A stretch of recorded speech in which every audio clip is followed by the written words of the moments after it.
welcome to another episode of Video Game Logic. Today's show was recorded on January the 16th, 2018. I'm your host, Gaming Psychologist, and with me, as always, my precious snow angel.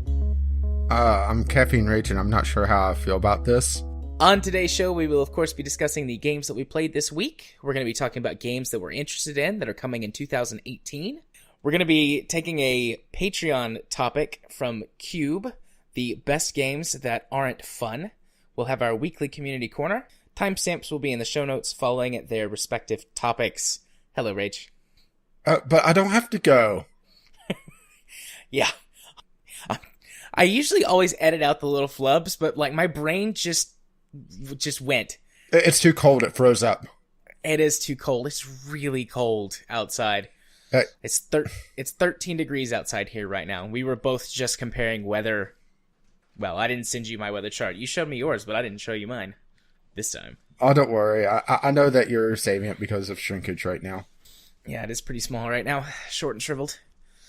But, yeah, it's really fucking cold outside. And it's been snowing here all day. That's the first and only snowfall we've gotten so far this winter.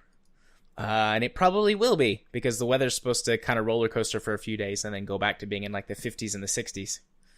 Yeah, maybe I should go south for the winter.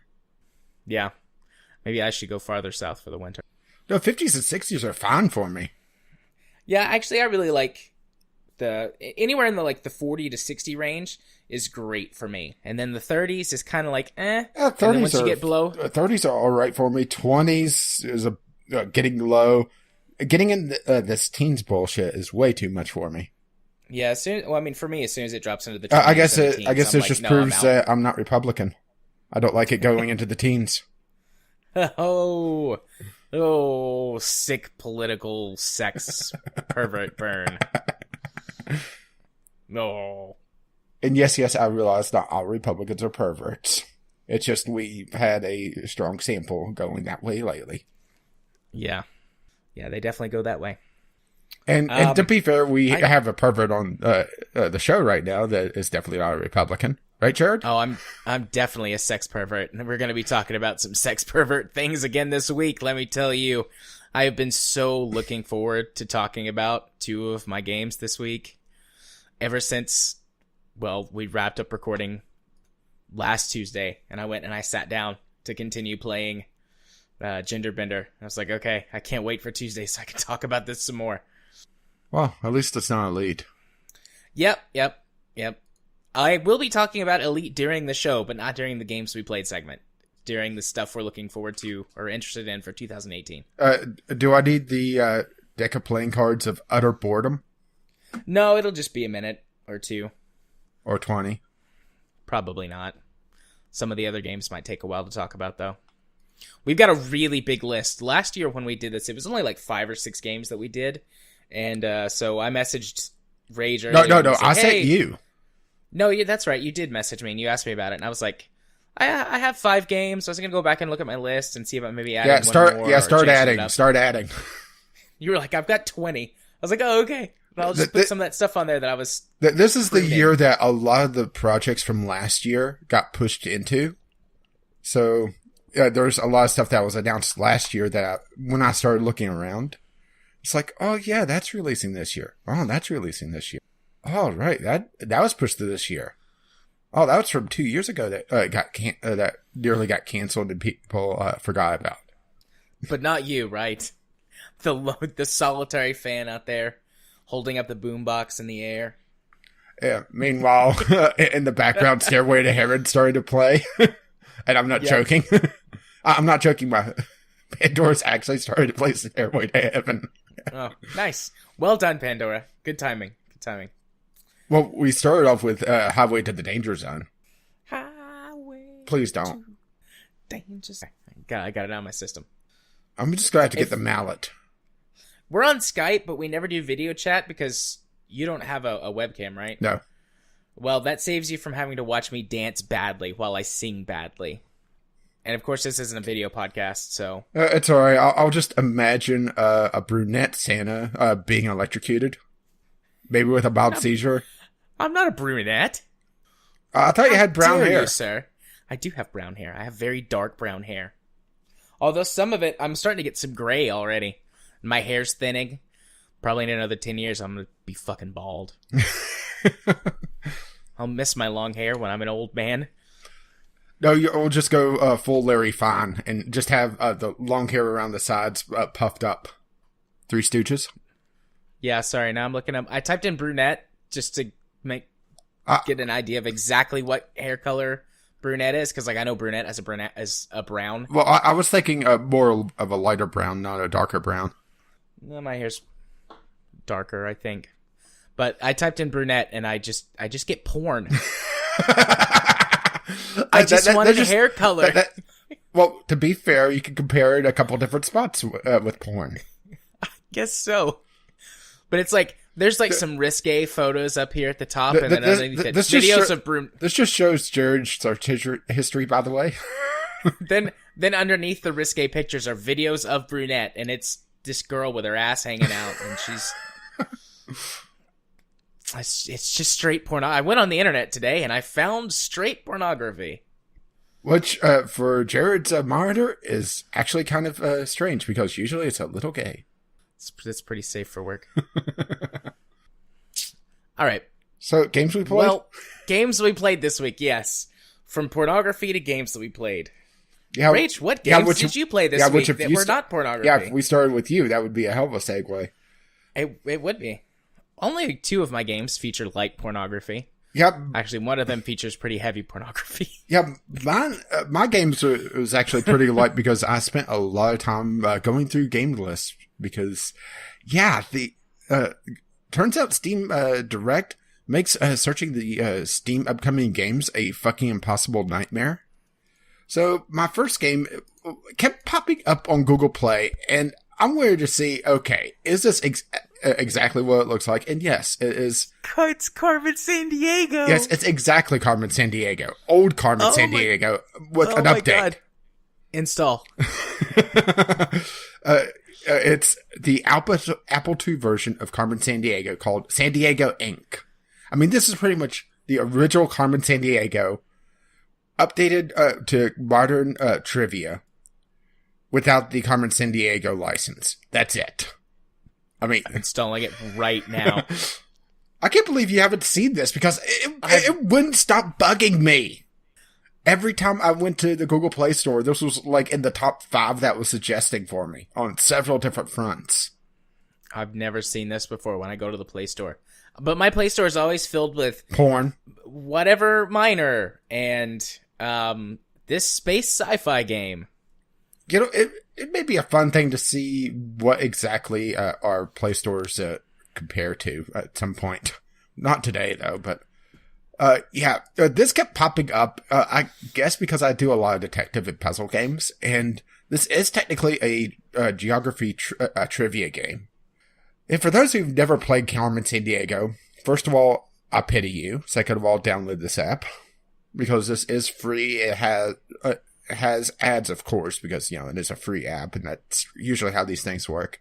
They're not too obtrusive. They appear, I believe, just before a case starts, and then a case is about 5 minutes. I mean, it's pretty much just the old Carmen Sandiego game. I mean, there's not a lot to really say if you never played it.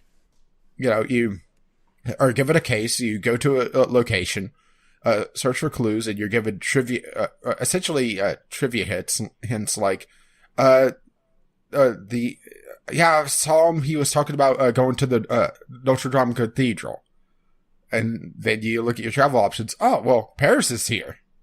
Then you follow the path, and occasionally the hints also give you a hint on what the person looks like or what they enjoyed. You know, novels that they were quoting or artists that they enjoy, that sort of thing. And you do a process elimination to get your warrant. You catch up to the person, capture them, and rinse and repeat. And Jared's just probably playing this now. No, I'm just sitting here listening to you describe Carmen Sandiego to those who have never played Carmen Sandiego. I mean, that's pretty much the game. It actually works really well as a mobile game, whatever you think about it, because it's short bursts, about, I would say, 5 or so minutes. Granted, as you go higher ranks, The big thing about Carmen Sandiego, which I'm not sure about this, but I assume that it's probably true because just how well they've replicated the original game, was your time constraint, because you're given a certain time frame to capture the criminal by, otherwise you fail the case. And once you leveled up in the original game quite a bit, it was pretty much, you get 2 misses and you're done. Just because of the amount of time you use, unless you're really good at, figuring out where to go on 1, maybe 2 hints. You go in the world to find Carmen Sandiego, wherever she is. Hit it, Rockapella. No, this is lovely. I look forward to playing this coming week. Especially if the power goes out, which, hey, the power might go out because it snowed today. So, yay for living in a shitty place. I mean, hell, they even had the original fax machine that style interface that they used in the Apple II version of this game. It's just a lovely recreation. I think my favorite Carmen Sandiego game is Where in Time is Carmen Sandiego. Yeah, I remember playing that, but I spent most time with the original. So, seeing this pop up constantly, it's like, fine, I'll try it. This is actually a loving recreation and not just a complete ripoff. I mean, granted, it is a ripoff technically, but still, this is a better ripoff than half the things on the App Store. This isn't a ripoff; it's an homage.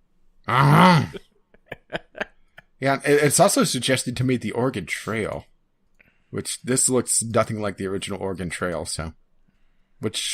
That's what kind of sold me on Carmen Inc. was just the fact that it looked so much like the original game. Yeah. So shall we move along to my only non-mobile game? Sure. Let's hear about it. Yeah. So since I spent so much time going through game lists and both for the general topic and our upcoming games, I ended up breaking out another Blackwell game. As something to play for a couple hours to be able to get through. This is the third of the Blackwell series, Blackwell Convergence. For those who missed me doing the previous 2, this is it's technically not a series, a serial game or episodic game, Telltale style, but the individual episodes are short enough that it's very hard not to compare the two, to be perfectly honest. They're only a couple hours each, and each episode or each installment of the series is $5 normally. So it's very hard not to consider them an episodic series, especially when it's a continuous story. So in the first game, you met Rosalina Blackwell, the 3rd generation of the Blackwell family, who's been haunted by this ghost, who is essentially a 1940s gangster / detective. Okay. And they go around solving paranormal mysteries. And the first game was about them learning to work together. The second game was actually a flashback to originally Rose's aunt, who had the ghost beforehand, and how she dealt with this woman called the Countess. Well, okay. And the Blackwell Convergence, the first 2 stories converge, hence the name. And you encounter the Countess again 20 years after the fact from the second game and deal with some more mysteries. I don't want to go too much into this just because there's a fair amount of story twists and turns. Granted, I will go through the rest of the series because I have all 5 of them. But it's an interesting way to see them tie the first 2 episodes together that I wasn't really expecting, to be perfectly honest. Because when I originally played the second episode, I thought that the second episode would have made a lot better intro to the game series. And I still do. But I see why they set the things up like they did, to make the Countess a lot more fresh in my mind, to be able to see the connections a lot easier. If they had the 2 games swapped, it wouldn't be as obvious, even though it would be in chronological order. Okay. So it's an interesting way to deal with that. The production of the game has improved. My primary complaint about the first two games was pop filter, motherfucker. And they still have some of that, but not nearly as intense.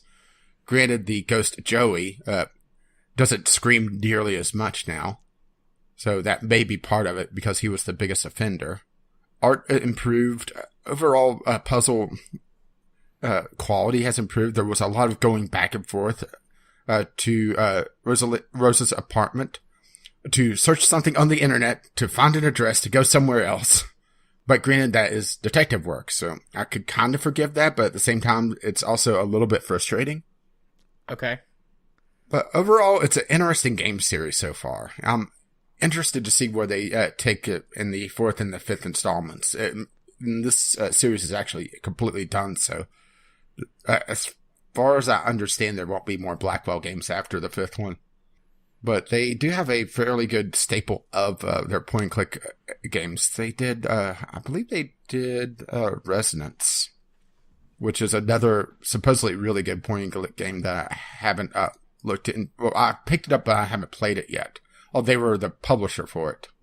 So they have quite a few point-and-click games under their belt. But so far, the quality is improving on these games. I would strongly suggest if you play these, keep at it after the first two, because the first one is absolutely the worst so far. It has the worst intro to a game series I've really seen. Just that first puzzle was fucking annoying, and it made absolutely no sense.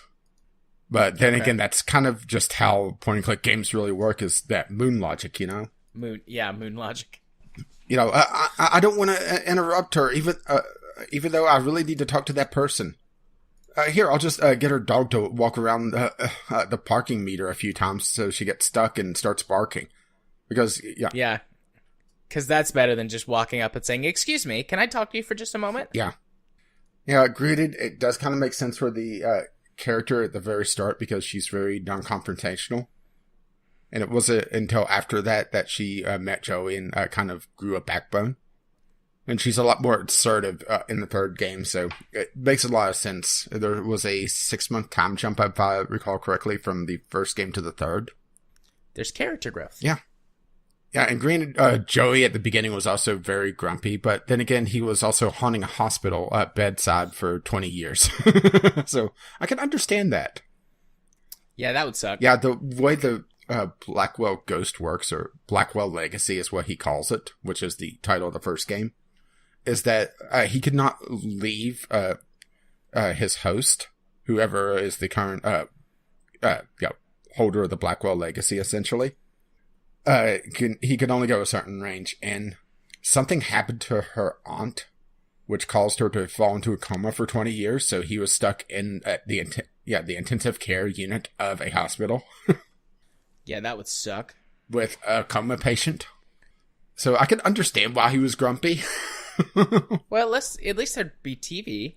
It's something. It's better than nothing. Well, this is part of the reason why she has to constantly go back to her apartment, is that he actually blocks radio signals or causes disturbances because he's a ghost. Ooh. So, wireless signals like a television until they got cable wouldn't work around him. That's terrible. Yeah, they actually point that out quite a few times and actually comes into play a few times in the puzzles for the third game. Using it to your advantage? Yeah. Yeah, disturbing wireless internet. I think it takes place around 2010 when these games were releasing. Because there's wireless internet, that sort of thing. Yeah. You know, Wi-Fi routers are common enough that they appear in businesses pretty frequently. But see, that doesn't make any sense because it makes sense. Yeah. You see what I'm saying there? Yeah, I kind of see what you're saying. It's it's normal logic instead of moon logic. Yeah, it's just whenever they throw the odd things at you, especially, probably my biggest complaint with the story in the third one was the story kind of petered out after a while, and then all of a sudden, you get this other link to the story that kind of ties 3 individual murders together, just completely out of the blue. Deus Ex Machina almost, God just suddenly starts hanging out at this one place that you unlocked about about 2 days before. And until that point, it made no reason. There was no reason to go there. You'd go there, and that's it. Like nothing's here. Right. They got the right level of narrativium to sprinkle around the place, and suddenly the character showed up. Pretty much. Or would it be more plutonium? But yeah, that's my two biggest complaints. Was a lot of backtracking to do less than 30 seconds of typing on the computer to go find another place to go to. And, there was a odd link to a third murder that caused the story to restart, essentially, or go into the second act. But overall, I enjoyed it, so there is that. Well, that's good. So I'm glad you enjoyed it. So how about we go from a detective game to a detective game? All right. Detective me up. You just want my private dick. You know it. Okay, so this was something else that kept popping up on my Google Play queue, and I decided to try it out. It's called Another Case Solved. This is close, but not quite to my first pitch of game talking about private detective business sim. This doesn't have the business sim aspect, but it handles individual investigations interestingly, where it's all broken down into a series of mini games and essentially logic puzzles. With the exception of, I'm not really sure if you would call this match 3 because it's not quite bejeweled, but you okay. Well, let's go into the story so far because I'm only in the first chapter so far. You are a starting private detective in a city that has banned sugar. Yes. In other words, the worst possible place for me to live. And you deal with essentially petty cases for now. And, lost cats, that sort of thing, but it all seems to be tying together into the end of the first chapter. And that's the story missions. And then there's individual missions where you just go out and collect clues and do essentially the first minigame over and over again to build up for the story missions.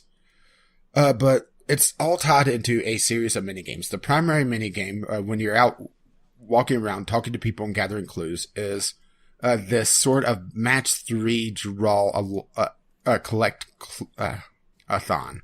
You can see on the third screenshot looks like a match 3 game, but it's not quite that. You're drawing and trying to match 5 or as close as possible. And as you meet different witnesses, they have different requirements. For example, you may need to collect 20 of the shoe icons overall to unlock that witness to move on to the next one. And you usually have 2 or 3 appearing at the top of the screen at once. And the idea is to collect as many as possible, but also try to get as many multiples of 5 to unlock a secondary thing that could pop up. For example, collecting 5 magnifying glasses unlocks a fingerprint, which another witness may need. And I'm not describing it quite right because I'm not sure what to call this. It's not match 3, but it's a similar concept, but you're drawing the lines individually. And it's not timed. It is timed, but it's not a timer. You have a turn timer. My big complaint with the game is this mini game, mostly because it's a little finicky to try to draw the connections. You're able to draw in between the individual icons in any of the 8 directions. And it can sometimes not quite go the way you're wanting. Okay. Do you know what to call this type of mini game? Because I'm really not doing it justice. It's an interesting idea, particularly when you tie it into the detective, because as you level up, you gain additional skills and you're able to use additional tools to try to tip the skills in your favor. For example, if you're dealing with essentially just a board that has a lot of nothing, you could wipe it clean and get a new board, or be able to collect non-matched items to try to clear up to get a better match. Yeah. I don't know what that... You know what I'm talking, but you're understanding what I'm talking about. It's just I get what you're saying. It's just but it's tough to really put a genre label to it. Yeah, I don't know if it has a specific name, like gameplay name or whatever, you know, or if it is a genre. But I know what you're talking about. I've seen this in other games before. Yeah, I just don't play enough mobiles to really even attempt to give it a name. But okay, you have this, and this also essentially powers the rest of your investigation. So, building up a lot of the different types of clues and stuff pays off later in your investigation for the story missions, because you also get then, let's say you do all your clues, and then it tells you, okay, well, the album that you're looking for, which was one of the last ones I was doing, the guy that bought it lives 3 blocks away from a coffee shop, and then 2 blocks away from the waterfront, and you have to look at the map and figure out where it is. Thankfully, you could toggle between the clues to be able to see, oh, well, that's that block is still lining up, that block is still lining up. And these are also powered by the maps that you get through the first minigame, and also be able to use the footprint icons from the first minigame. You can see how this kind of ties together, doesn't it? Yeah. And then there's 2 other minigames that sometimes pop up, depending on the case. There's a searching, just ransacking a place, looking around, which is based on time and intuition, where you go into each room, and it gives you essentially a hot or cold meter. And you get to a certain point on that meter, and then you know it's in that room somewhere, and you look in the individual items in the room. Once again, there's tools and skills that improve your chances on all of these as you level up and improve your character. And also outfit your office also gives you some benefits and access to more tools. And then there's the lineup one, which is probably my favorite of the group, even though it doesn't show up that often. You're given a bunch of mugshots, essentially, and you're told to ask 3 questions, and you have to essentially play Guess Who. You look at the group and try to figure out, okay, what questions would eliminate the most people out of this? And it's a very interesting way to do a matchup, because it's, for one, it actually uses the game models. So if you ask, for example, okay, does the guy have a big nose? Oh, he does. Well, I could match out or click off this guy, this guy, this guy, this guy. And it makes you really sit down and deduce what is going on. I really like that too. That's a good idea for how to do it. Yeah, that's, like I said, that's my favorite one, but it shows up the least often. But, maybe that's for the best, it makes it a treat. And once again, all these minigames have their own individual tools and skills that pop up. And as you complete your story cases, for lack of a better term, you gain stars, which you unlock the individual skills in the talent tree. For example, the searching minigame, I have a skill that gives me an extra 5 minutes, which essentially gives me an extra room to go into. Or, I know 5 minutes sounds like a lot, but it's also, looking around trying to figure out, okay, where could it be? So it kind of makes sense on that front. Or, there's a skill that, or for the witness one, that if you get a brass knuckles, which is matching 5 of a particular thing, then you could randomly remove an innocent person and maybe make your job a little bit easier. So the skills do play a part, and leveling up does play a part. It's an interesting game, and it's pretty good for a pick up and play or more long duration. It has a timer on it on how many of these small cases you could get at a time. So it's not something that you could sit and play for a huge amount of time. Oh, well, of course you could just pay in, but I'm a cheapskate. Indeed. Is that where the monetization comes in? Just pay to get more time? Yeah, the monetization comes cases? in on 2 fronts. There's a timer for the newspapers, which is your small cases that give you money, and also as you solve more cases, you gain notoriety and unlock the story cases. And they're already starting to get a little bit further apart. I have to solve 5 small cases now to get the last of the story cases for the first chapter, or it looks like the last one, which isn't that bad. Each of the newspaper cases is, I would say, less than 5 minutes. It's just the match 5 thing, draw line thing. So that's not too bad. And you get a new newspaper every 10 or 15 minutes, and they stack up to 5. So you could do a quick burst of a few of them, close the game, come back later. The monetization comes in also on a premium currency called candies, which you also could search your office occasionally and get some twice a day, once every 12 hours. Or during your case, they could also pop up. So you do get a trickle income of them, and they're used to unlock the higher end level of the skills, and for some customization on your detective or furniture, which also impacts certain things, because getting certain furnitures give you a free use of a tool for each case, that sort of thing, or unlock other tools. It doesn't seem to be too much, though, so it's not that big a deal. And you also have to choose between which furniture you have, because certain furniture categories you can only have one of. Like, for example, you could have a group of post-it notes, a blackboard, or something else on your desk, and each one gives you a free use of a particular tool for a case, but you could only choose one. And each one of those is the non-premium currency, which you could also do a conversion. Actually, the candies into the non-premium currency, or paid money into the premium currency. So technically you can pay to skip, but honestly, it's not really worth it, because you still have to level up your detective anyway, or at least it seems that way. Sounds pretty good. I might actually try that one out too. Yeah, it's not bad so far. Like I said, it's very minigame focused though, so if you don't like one of the particular minigames, or absolutely hate one of them, then it's definitely a non-starter for you. Yeah.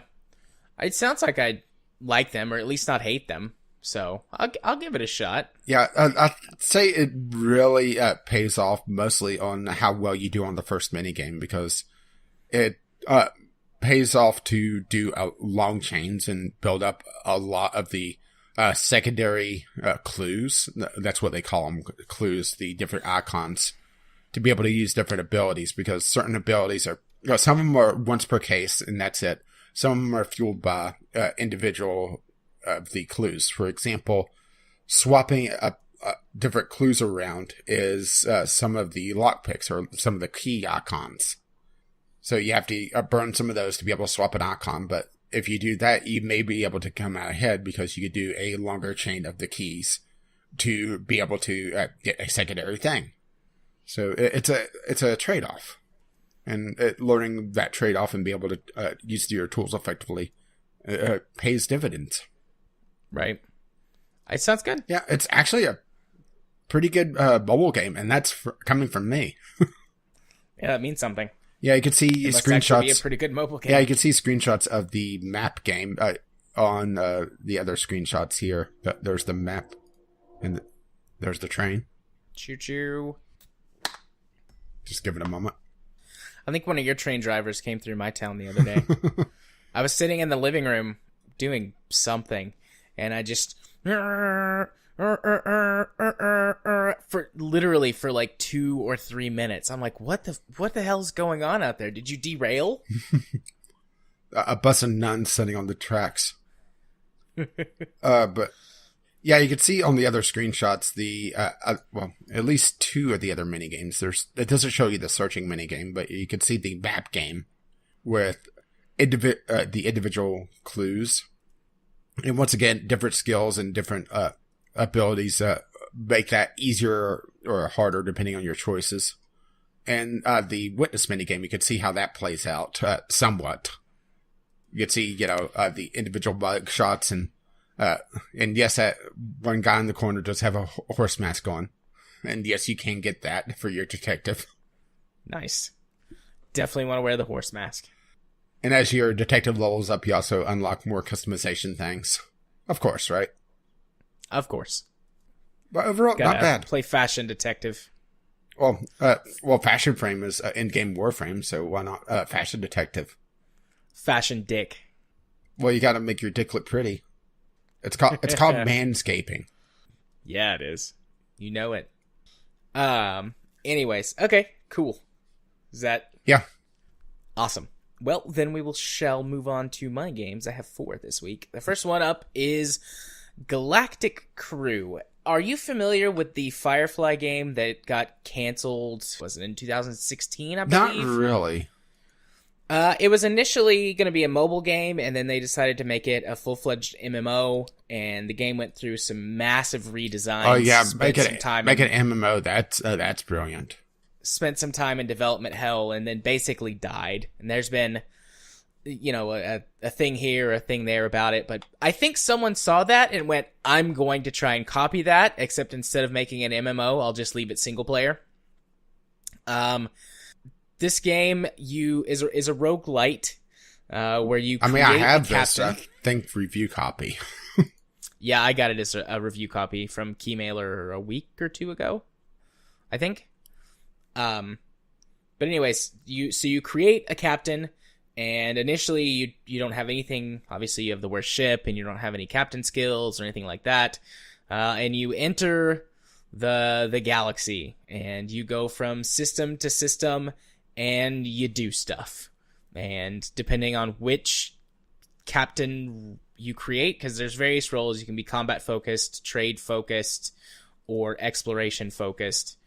And you get different bonuses or penalties, and also whichever one you choose can drastically change the game. For example, the explorer-focused character doesn't actually get any of the map revealed. You have to explore the entire map, but you use less resources to make hyperspace jumps. The trade-focused character starts with additional money and can do a couple extra things earlier on at space stations. And then the combat-focused character starts with a better starting weapon, but you generate what's known as threat, which means that pirates will come chase you down. But you go from system to system in this top-down pseudo-isometric view, and when you jump into systems, it's sort of that FTL thing where the thing will pop up, and there's an activity in the system or a ship or something, and then you have to decide what to do. There's planets you can land on, stations you can dock at, you can board other ships, and sometimes if you come across like a derelict ship, you can board it and get another little questy thing or resources, but sometimes pirates will jump you, etc. It's super rough, and not only in graphics, I can handle a game that doesn't look great, but this is an early access game that's fairly early in development. It released into early access at the end of September last year. So it's been out for 3.5 months, roughly. Yeah, that's why I originally didn't do anything with it, was that it looked too rough for me to really be able to give it a fair shake. It seems like it's got some promise as long as some of the later game things stack up okay. You have a crew that you manage, which can give you bonuses based on what type of crew member they are. Obviously, it's a roguelite, so when you fail, you get to carry over some stuff into your next character playthrough. And you can... your character, as you level up and the new skills that you unlock, they stay with the character, but you have to restart everything else. Restart from scratch on everything else. But you can swap at will or swap on restarts between soldier, merchant, and explorer. So you can quickly get some bonuses for like all the low level stuff, and within 3 or 4 playthroughs you could probably get a little bit farther. I'm trying to unlock the next ship that has an additional bay that I can put equipment in, so that I can get a transporter and go down to planets or transport onto certain things that I can't just dock with. because there's a lot of events you come up to and it's like, you can't do this because you don't have a transporter. And I could put a transporter on, but that I'd have to sacrifice either my shield generator or what's the other thing I'd have to sacrifice? Life support. Something else. Yeah, shields or something else. And then if I did that, I would die because the starting ship has got a really, really just shitty laser on it. And if it wasn't for my shields, I would die every time I got into combat. But there's quite a few ships, it looks like, that are already in place that you can get now.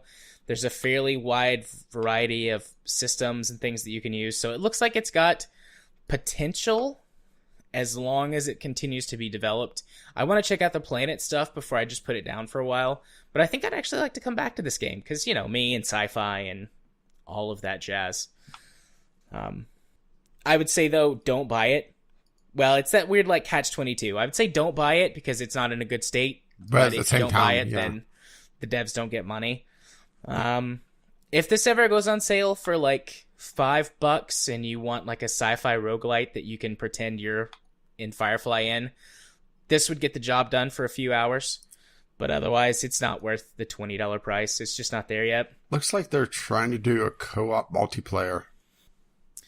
I have no idea how that would work.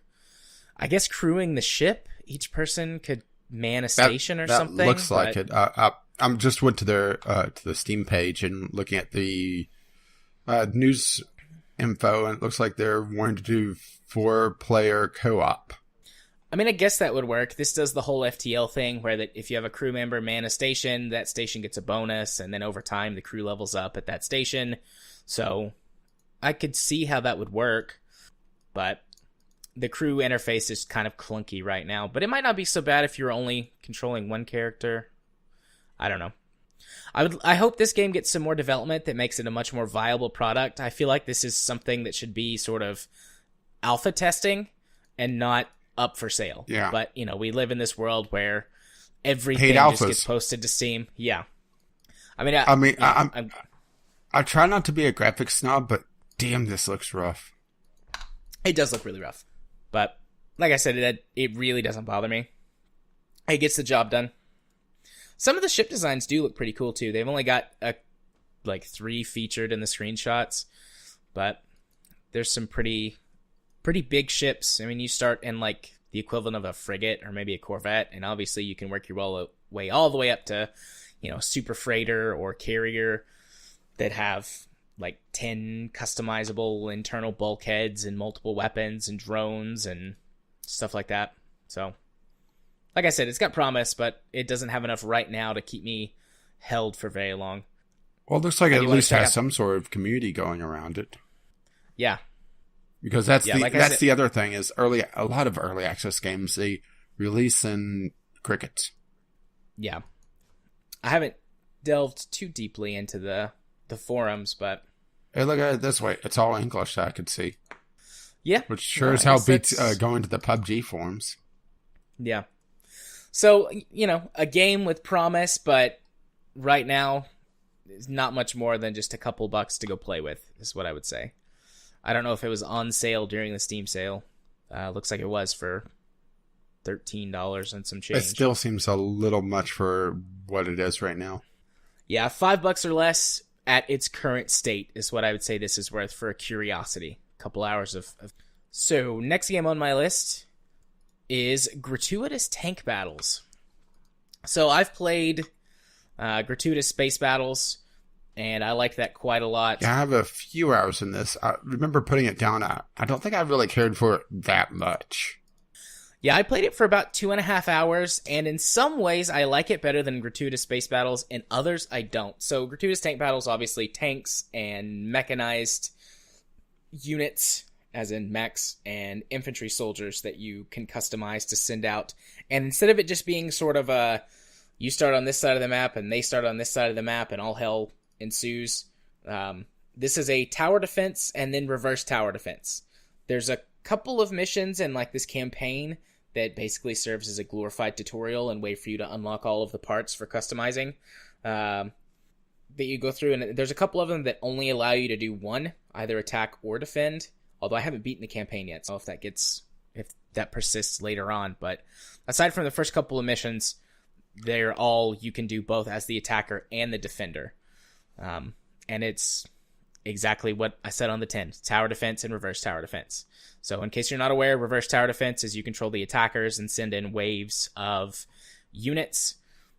And honestly, the most fun part of the game is also sort of the most frustrating, which is the customizing screen. Yeah, these games, the customization menu. This and Gratuitous Space Battles had some amazing customization on the ships, but then it just turned into pretty much a screenshot generator or screensaver. And this was pretty much the same, wasn't it? There wasn't that much gameplay. No. Although the design mode in tank battles is a little bit more restrictive than it is in space battles, because in space battles, you have basically whole classes of ships that you could customize their looks of, different, like warp nacelles, for example, and other things like that, plus colors. And then they had basically an amount of power. I don't remember exactly what it's called, but they have so much types of modules they can support per whole class, and you put whatever you want on it was usually restricted. Weapons were the big restriction, and they had to be certain. They could only fit in certain places on the ship. Right. Whereas in Gratuitous tank battles, each and every unit, infantry, vehicle, or mech, and then turret, because you can design the turrets as well, have got slots that can only fit one of each thing. So one weapon, one type of armor, one thing that gives it like a bonus, like some sort of gun sight or something like that. Yeah, which makes it very min-maxy and not a lot of variation, if I recall correctly. Right. Some of the like gigantic units, like the mechs, this really heavy mechs and the really heavy tanks, have a couple of additional slots for things, but otherwise that's all of the customization you get outside of the color choices and then different types of just visual stuff. Like there's a couple of different types of turrets you could put on and a couple of different types of weapons. Although it's usually just like, okay, this weapon represents any type of cannon. This weapon represents any type of missile launcher. This weapon represents any type of machine gun. And that's sort of how they break up. Some of them have a little more variation, but in general, that's what you get. The turrets actually have the most customization because you can put any base on any turret, and you can make any turret or any turret class into any type of turret. So there's a whole bunch of mixing and matching you can do with the visual appearance of your turrets. But as far as the tanks and the mechs go, there's very little variation in their appearance. And then the infantry, you can't really tell a difference at all once you get outside of the customization screen, because they're just tiny little dots unless you zoom all the way in, which is pretty much pointless because then you can't see what's going on. So you're going to lose the tower defense portions. It does have a map creator, so you can make custom maps for yourself to run. You can upload them online for others to compete against you or to compete on for high score.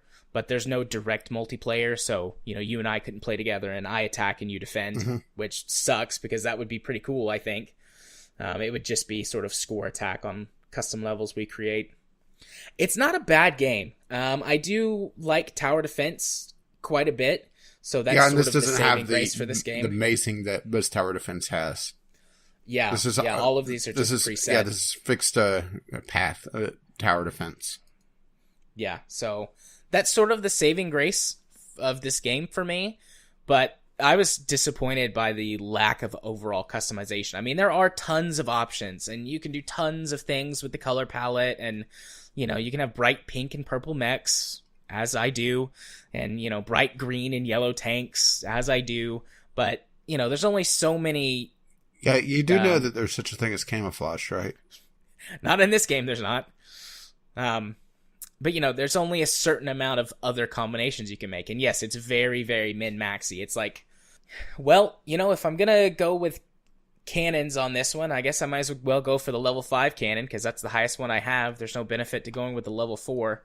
There's some tiny variations in stats in weapon groups, but generally it's, cannons do the most damage against armor and are slightly less accurate than lasers. But they do less damage against armor, but are better against shields. It's like, so you do have some variety in that respect, but if I'm going to make a laser tank, I'm just going to go for the best laser that I have. And as soon as I unlock a better laser, I'm going to redesign the tank and then delete the old one so I don't accidentally deploy it in battle. When you create custom maps, there are certain restrictions you can set. Like all of these parts have sort of a power score. Well, no, it's not the power score. The power score just determines how much it costs to place it on the field. So, you have your resources just like in a tower defense game, and you have to decide more cheaper units or less but more powerful ones, that deal. The eras prevent you from doing things like using lasers, for example. So you could go to a World War I or World War II era battle, and that restricts it to just machine guns and cannons and flamethrowers and unguided rockets. Then you can go to like a Cold War era, and then that gives you missiles and things like that. And then you can go to like the future era, and then you can have mechs and lasers and shields and stuff like that. But I could see the appeal in that, but also it's kind of like, well, why would I do that if I just want to have a line of giant pink and purple super mechs with, I don't know, dildo-looking cannons or something? Because there's a cannon that looks like a dildo. I should take a screenshot of it, actually, now that I think of it. But I looked at that and I was like, that's just a dildo on the top of my tank. I'm okay with this. I am okay with this. So, I'm enjoying it. I'll probably beat the campaign all the way through as attackers and defenders, and then just be done with it. It just, to me, it doesn't have the same sort of replayability as Gratuitous Space Battles because the customization is a little bit more lacking than it was in Space Battles. But it's not a bad game. It's just not a great game. So, how much does it cost? It's been out for a few years now. $10. Yeah, maybe. If you really like tower defense, and you also like customizing things, yeah, sure. But it's regularly been on sale for less than $5. Adds a lot. I would say wait for sale for this. Yeah. Oh, there is DLC. I don't have the DLC. What is this supposed to add? Maps, weapons, that sort of thing. Yeah. Okay. Like you do. That might fix some of the customization issues then, just having more stuff. But if you just get the original, it's lacking in customization, which is a pretty big part of the game. So, it comes down to your personal preference. It's definitely worth $5 or less. It's up to you whether or not you want to spend $10 on it. To me, it's not worth it, but it might be to you. All right, I'm going to take a quick sip of water. Delicious. Now let's carry on to my next game, which is one of the ones that I've been super excited to talk about. It is Lady Killer in a Bind. Lady Killer in a Bind is a visual novel where you play as an LGBT female. I'm not 100% sure if she's bisexual or a lesbian. At least in the scenes that I played through on my first playthrough of the game, she never specifically says what she is. Most people refer to her as a lesbian, but she might also be bisexual because I know that there's a route where you can go whether you have sex with a boy. So in other words, not choosy. Yeah, she's very not choosy. Very, very not choosy. So, Lady Killer in a Bind is an excellent visual novel that does quite a few things really well and a couple of things that I've never seen in other visual novels before. I'm going to be as pretty much spoiler free, maybe a couple of things from the very beginning of the game, but otherwise I can talk about this without being spoilery. First of all, on the sort of what this does differently as a visual novel front, the way that it handles conversations is something that I've never seen before.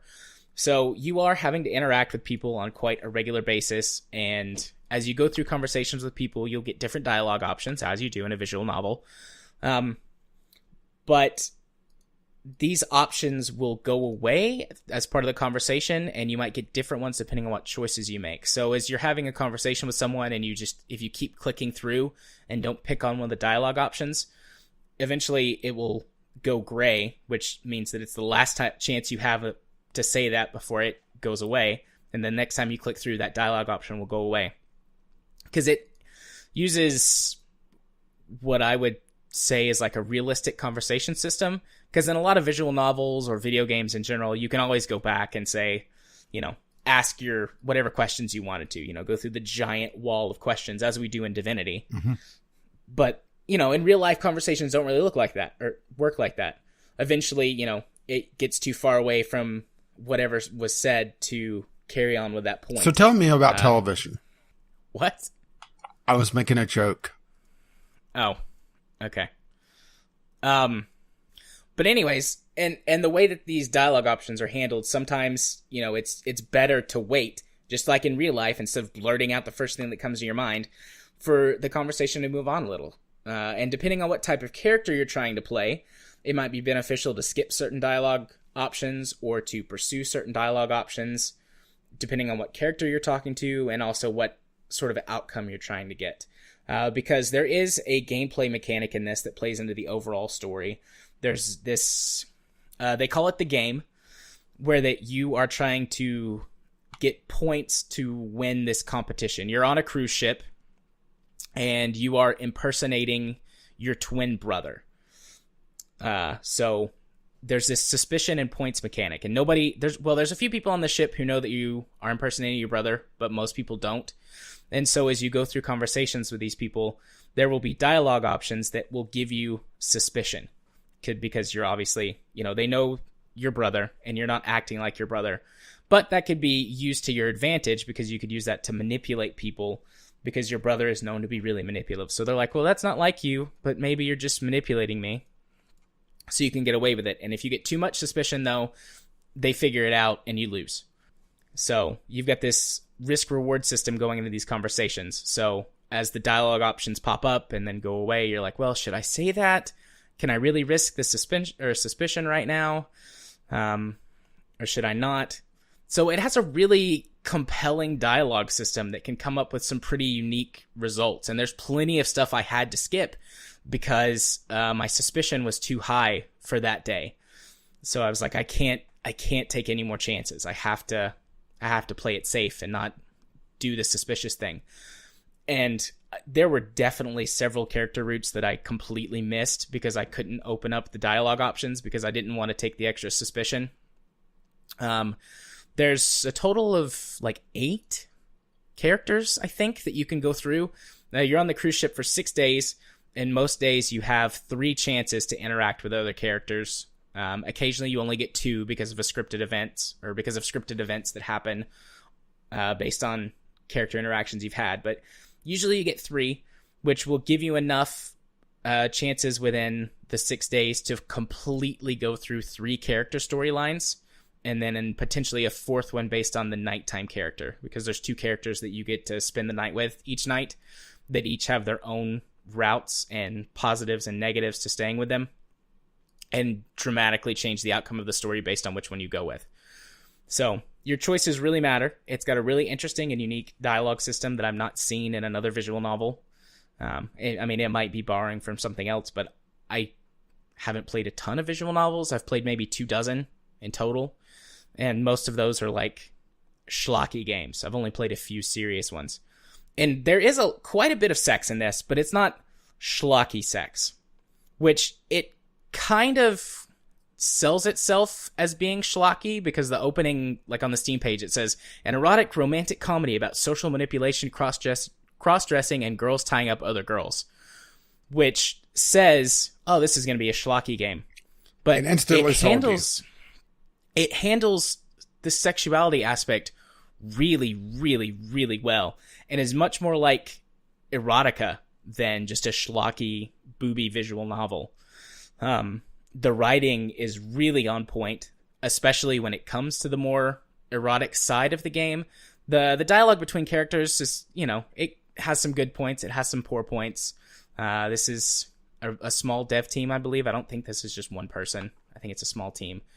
But the writing in general is pretty good. Nowhere near as hit or miss as Gender Bender, but not as good as...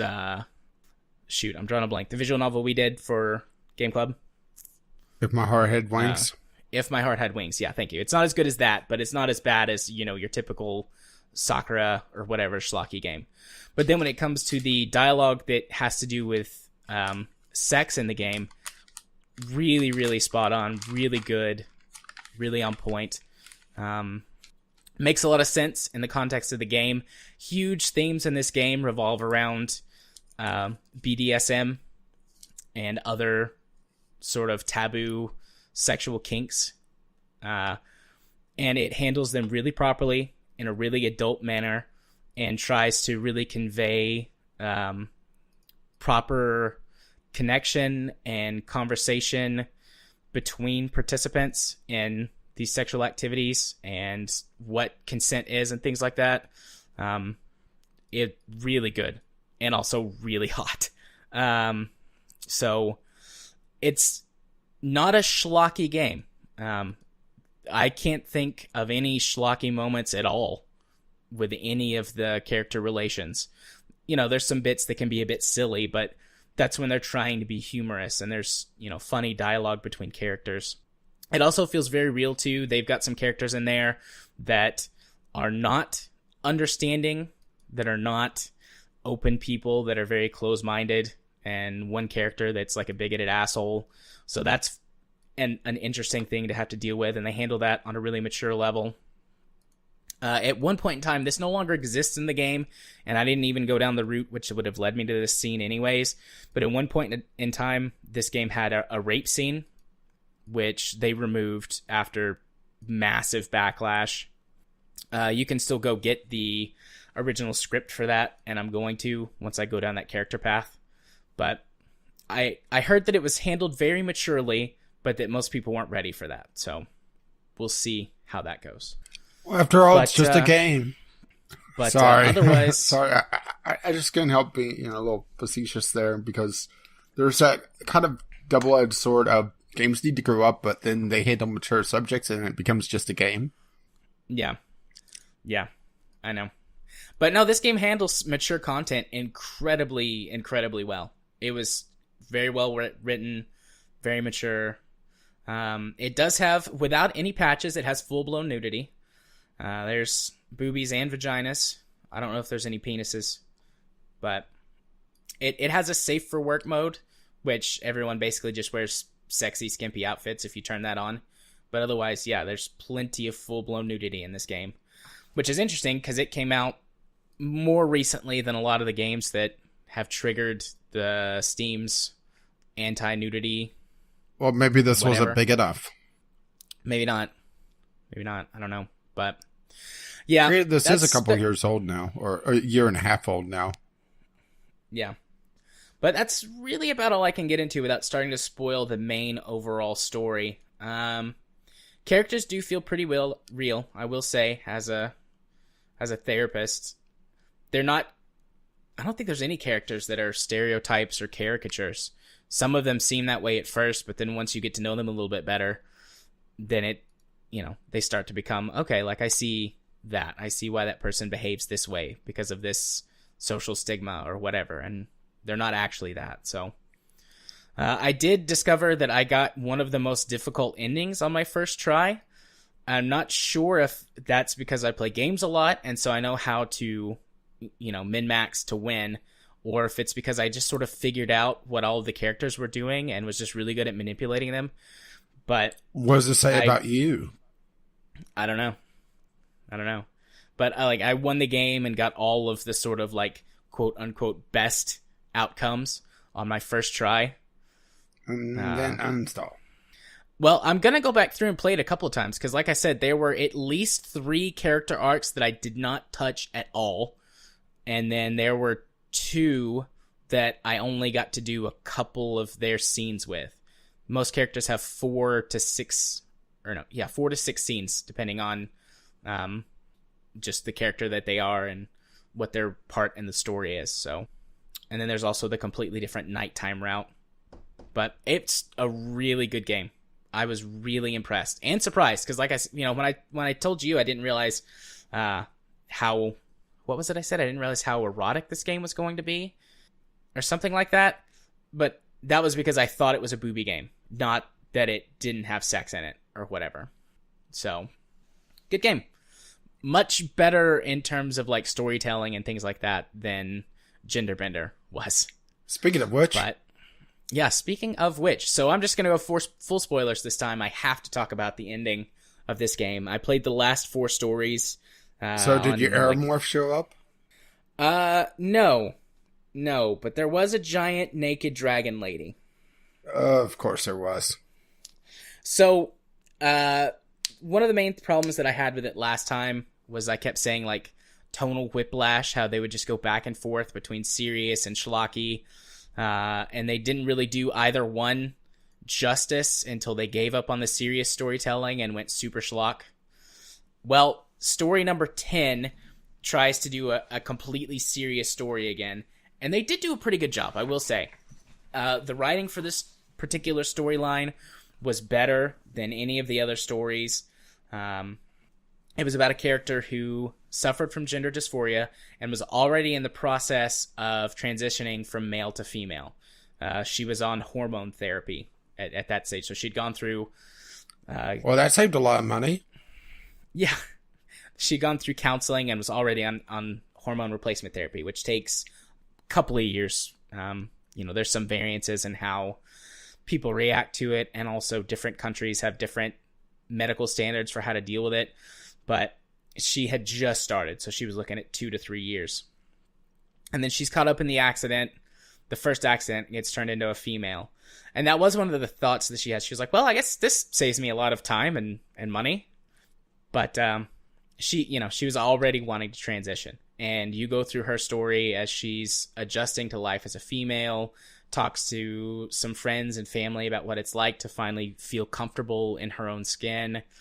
It's the only story that has someone who is not open, who is a bigoted asshole against trans people, and so she deals with him in a pretty proper way. There's no schlock at all in this story.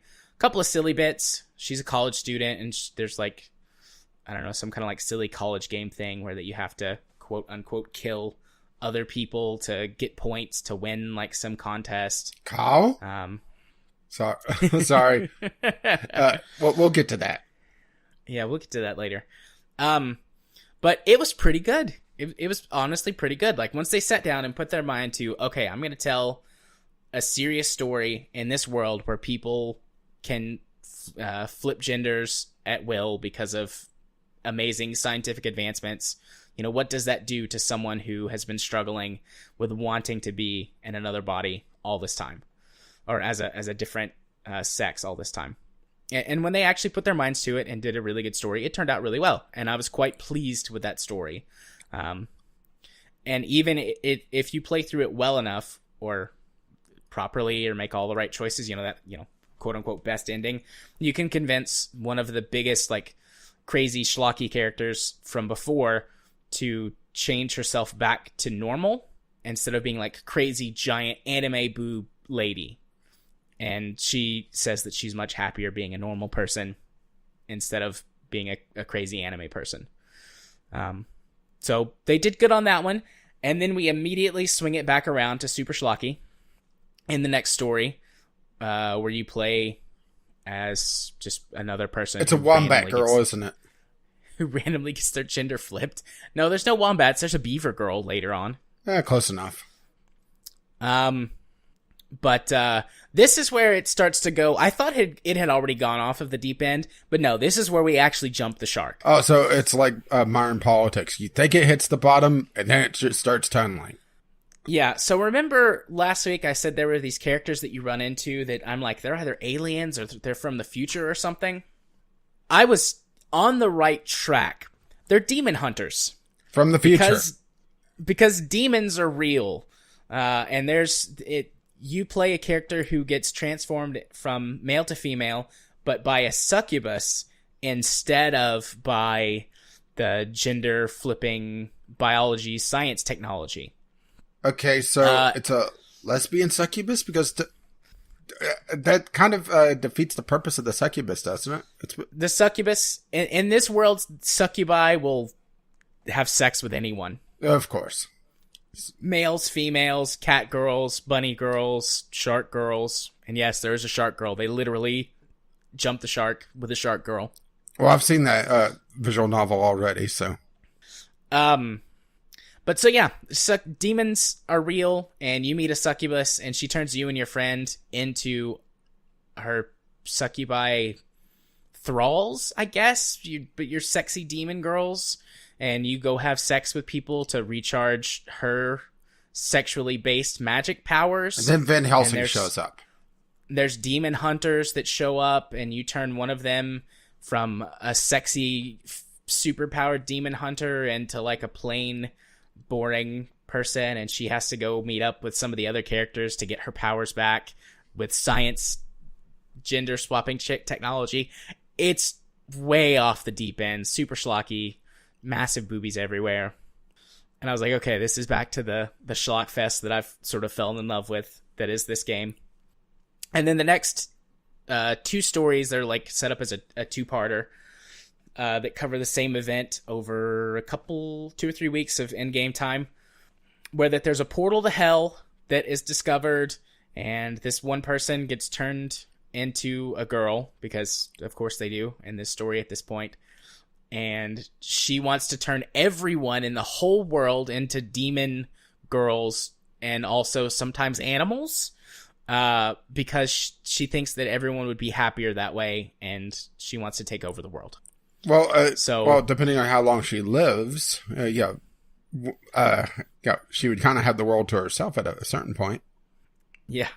So she turns the entire island Australian coastal town where that this takes place into busty female animal hybrids. And then the second part of the story is you're just going through trying to stop her. And boy, is it weird. By your standards, or?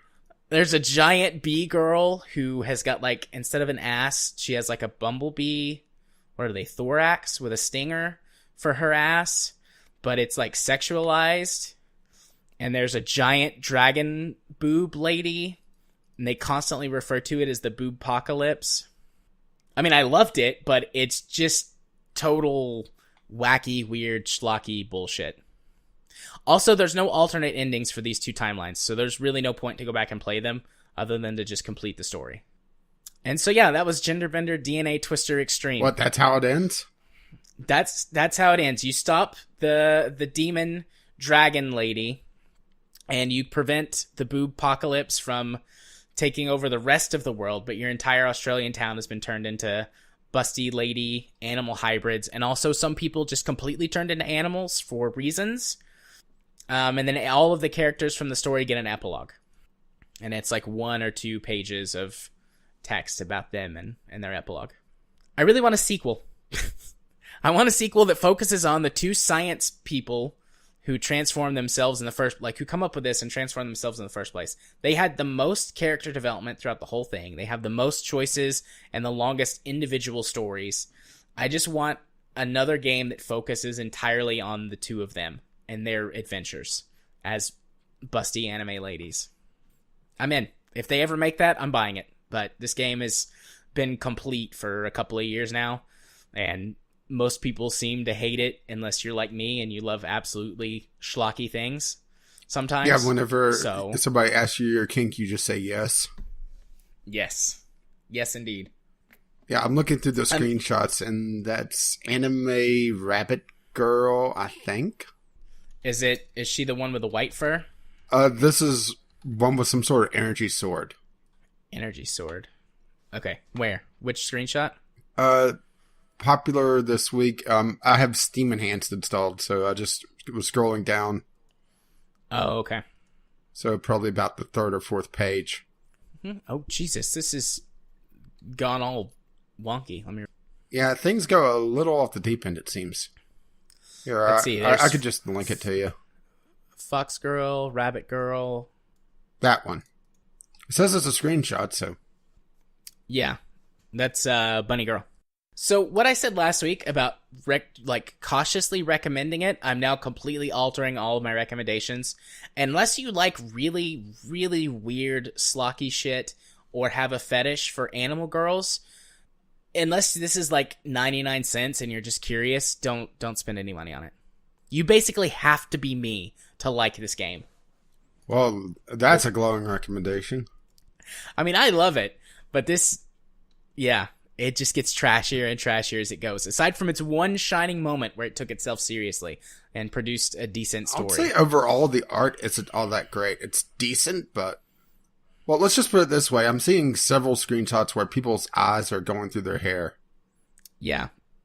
They make comments about that too. Like, it points out some of its stuff, and it's like, okay, you're just being lazy and making a joke about your laziness. And only one of those jokes really lands. There's this joke about all the professors at the school looking the same. And there's, like, they make a joke about how they're all, like, a family of 7 identical brothers or something like that. And, like, the way that they play it out in the story... it's the Pokemon complex. Yeah, the way it played out in the story, I was like, haha, that's kind of cute. But other than that, no, it's... all of those lazy jokes don't really play out. But yeah, so that's Genderbender, and that's the games that I played this week. I look forward to going back and playing those again later to get more storylines, but I probably won't talk about them anymore. Woo. So, looking at the clock, and also looking at my empty water bottle, I need a short break. Alright, then. So, let's take a short break, and then we'll come back and we'll get into the rest of the topics for the show. Games, and more games this week. Yeah, we're very game heavy. It's almost like we're designed around the podcast around video games. How about that? All right, and we're back from a short break, and we are here to talk about games that we're interested in that are coming out in, well, supposed to be coming out in 2000. And yeah, like we mentioned at the top, we've got a pretty lengthy list between the two of us, although there's bound to be some crossover. Yeah, if we don't have... I would say 7 games crossed over, at least. 7 games. I see. I don't want to go the full 10, but at the same time, 5 seemed like too many, so I'm splitting the difference. Plus, I already know we have 2. Yeah. I'll go with 6. All right. I don't see a place on the notes here to drop these, so I'm just going to add one. Yeah, there wasn't one. A separate numbered list. I've got links for all of mine as well for I got show notes. Links for most of mine. A couple of mine don't have a place really to link to, unfortunately. Yeah, for mine that I didn't have good places either, just went to the website or like the game's official website or just Wikipedia, like YouTube trailers or something like that. I didn't even want to do YouTube trailers for one to avoid spoilers. I just put 2018 games.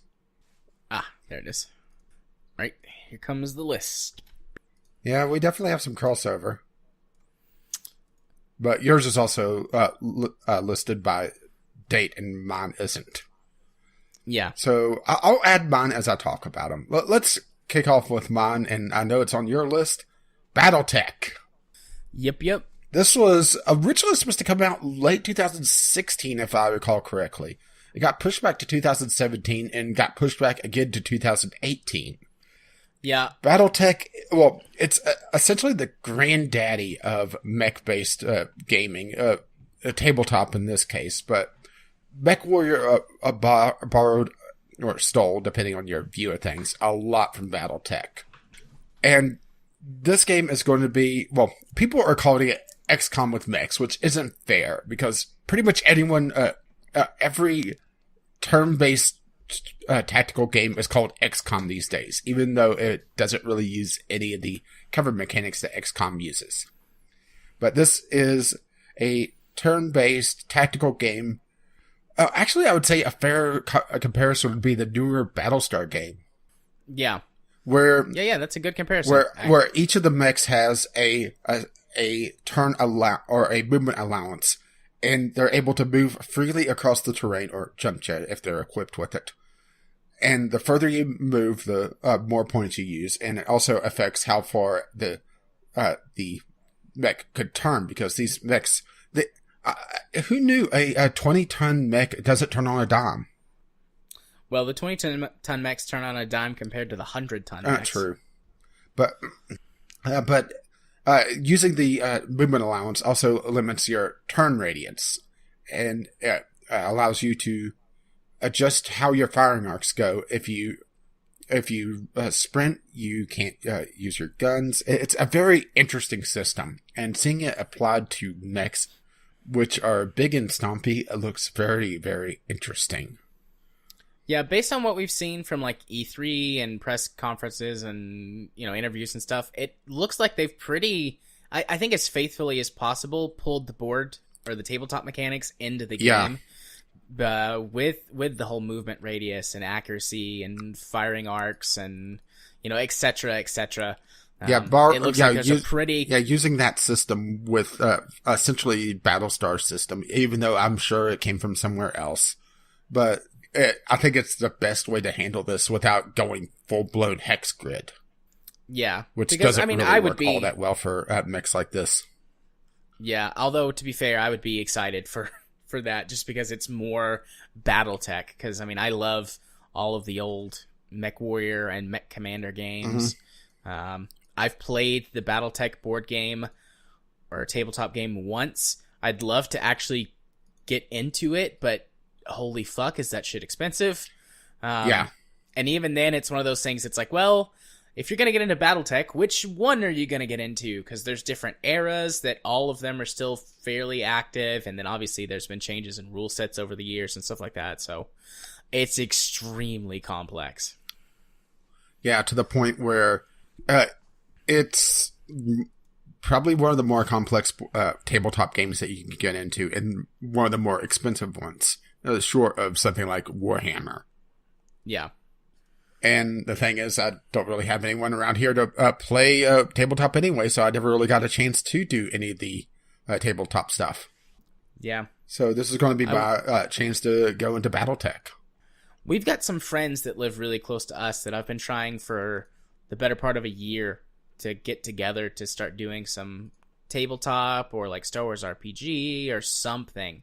Because they all like it, but it's one of those things, it's like, well, we're all adults and we all have... Several of us have kids, which is really sad.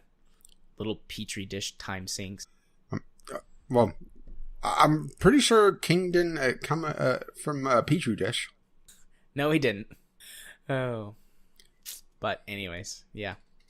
So I'm also obviously looking forward to BattleTech, and BattleTech was on my list. Yeah. So I put a little tick beside it, so I skip it when I get to it. So you're up. Yep, the first one on my list is Railway Empire, which is set to release in like 2 weeks, January the 26th. This is a train/transportation management game, surprising no one that I'm interested in one of these. In the last couple of years after Transport and before that Train Fever sort of revived. Yeah, this genre has really exploded. There's been several of these type of games, and Railway Empire looks like a really good one. It looks like it's borrowed a lot of systems from Transport Fever with the way that you build lines, although it looks like it's a lot more complex in terms of commodities and things like that. So that'll be good to see. This feels a bit more like the classic Sid Meier's Railroad games, but with a modern version of that, which I could get into because I love the old those old Sid Meier's games. And they're difficult to get running on modern hardware just because they're from a decade or more ago. So hopefully this turns out to be a good one. Okay, so my turn? Yep. All right, well, let's go from trains to... How about giant walking robots again? Mine are kind of paired off, by the way. With MechWarrior 5 Mercenaries. This was also one that was pushed back to 2018, and this is going to be kind of a theme for my list. This is a revival of the old MechWarrior series. And this is being created by the dev team that's behind MechWarrior Online, which the only reason why I don't play that more is that the grind is fucking horrendous in that game. And there's no cheap way to buy into that game. I think it's cheaper to get into BattleTech than it's to MechWarrior. Yeah, so the story behind that actually is that they were wanting to build MechWarrior 5 Mercenaries. They put the engine together and everything, but they needed funding, and they had to approach a studio, and they were like, no, this isn't going to be worth anything. If you can actually prove that this will be worth money, we'll fund you for your MechWarrior 5 Mercenaries. And MechWarrior Online has just fucking killed. They're not like a gigantic top 5. Yeah, but they're very comfortable. 10, but they're the only game in this niche. So if you there's been several in this niche that's just died off. It's actually surprising. If you want big stompy battle mechs that you can actually customize yourself, this is the only game that's left. Is Hawken still around? No, it went down as well. Okay, yeah. So yeah, this is it. MechWarrior's I'm pretty sure it did. Your niche. Even if it's not around, it doesn't have the same customization levels as MechWarrior. Yeah. Plus, Hawken is much more arcadey. Yeah, Hawken shut down. Well, it's shutting down now, actually. Okay. It was announced that it was being shut down in October. And would be shut down in January, so... Yeah, it's kind of surprising that only MechWarrior Online has really been able to hold its own, because there was Hawken, there was... I'm blanking on some of the other ones. There was 3 or 4 in a very short time frame. Which maybe that was part of the problem, was that it was such a short time frame. They kind of split up the community, and only MechWarrior Online had enough to keep it going. Yeah, and plus MechWarrior has the recognition, brand recognition. Yeah, so it's going to be interesting to see what we'll finally get on MechWarrior 5. It's there's been a fair amount of teasers, but nothing really known story wise. Granted, some of the pre-alpha footage I've seen has been a little bit suspect, just because of how the developers have been playing this game. Or is it? It was MechWarrior 5 that I saw the gameplay of, where the developers just wouldn't kill anything and they got just swamped. Or was it a different mech game that I'm thinking of? I'm probably thinking of a different mech game now, because there hasn't been a lot of gameplay of MechWarrior 5 out, has there? No, not really. There's been some. Yeah, the alpha stages. Yeah, I'm thinking of another mech game, I think, because there's another one coming out, because MechWarrior Online has been such a popular hit. Everybody's trying single-player mech now. Well, there was also another MechWarrior game that was in development around the time MechWarrior Online came out, and it persisted for a while, but then they shut it down just because market saturation. Yeah. They didn't want 2 MechWarrior games on at the same time. Yeah, it's such an odd genre to see a pseudo-revival that dying off, and now we're seeing a revival again with both BattleTech and MechWarrior 5 coming out in the same year. Assuming that they stay on target. It's going to be a good year as long as they come out. I saw there's a lot of speculation on when they're actually going to come out. Yeah, MechWarrior 5 is question mark on 2018 at most. BattleTech's pretty much guaranteed for this year at some point. Yeah, most people are saying Q3 for BattleTech. At least most articles that I looked up and were speculating. And then I've seen some people speculating summer, which is technically Q2. Yeah. Well, I won't complain if it's earlier. But most people from MechWarrior 5 are like, yeah, maybe at the end of the year, like December. And I mean, most of the games that get put in that category, yeah, I'm expecting to be talking about MechWarrior again next year. Yeah. Still, though, that's okay. I'll play BattleTech and then MechWarrior. Although I can't use my HOTAS with BattleTech. I guess I'll just have to play MechWarrior Online. So that's another game I can use my HOTAS. Oh no, you'll have to play a tactics game with your mouse. Use your hands. It's like a baby's toy. All right. Well, is it my turn? The next game on my list is Monster Hunter World, which also comes out January 26th. Well, you're using the console release for this. Oh, I thought they were releasing simultaneously. I haven't heard anything about a simultaneous release, and more about PC being pushed back. Oh, okay. Well, then I could be completely wrong on that fact. I just thought that they were releasing simultaneously. But regardless, Monster Hunter World, which is on my list, will be, at least the console version will be coming out this year, and I won't be playing that one. But still, I mean, it's Monster Hunter as an MMO. Fans of Monster Hunter have wanted something like that for forever. So as long as it doesn't just completely according to this, fall 2018 for PC. Okay, well that's not too bad. Well, supposedly they're spending extra time on it because they've never done a PC release and they want to do it right, which I don't have a problem with. No, me neither. And hey, the console peasants can beta test it for us. But I mean, I don't really have a ton to say. It's Monster Hunter. Yeah, I've never gotten to play Monster Hunter. It's always been something I've heard about and I've been interested in. I'm tempted to go back into some emulation and try it there. I would suggest... I've seen a lot of people say Monster Hunter 4 Ultimate. I have not played... That's the one that's on 3DS, yeah. Right?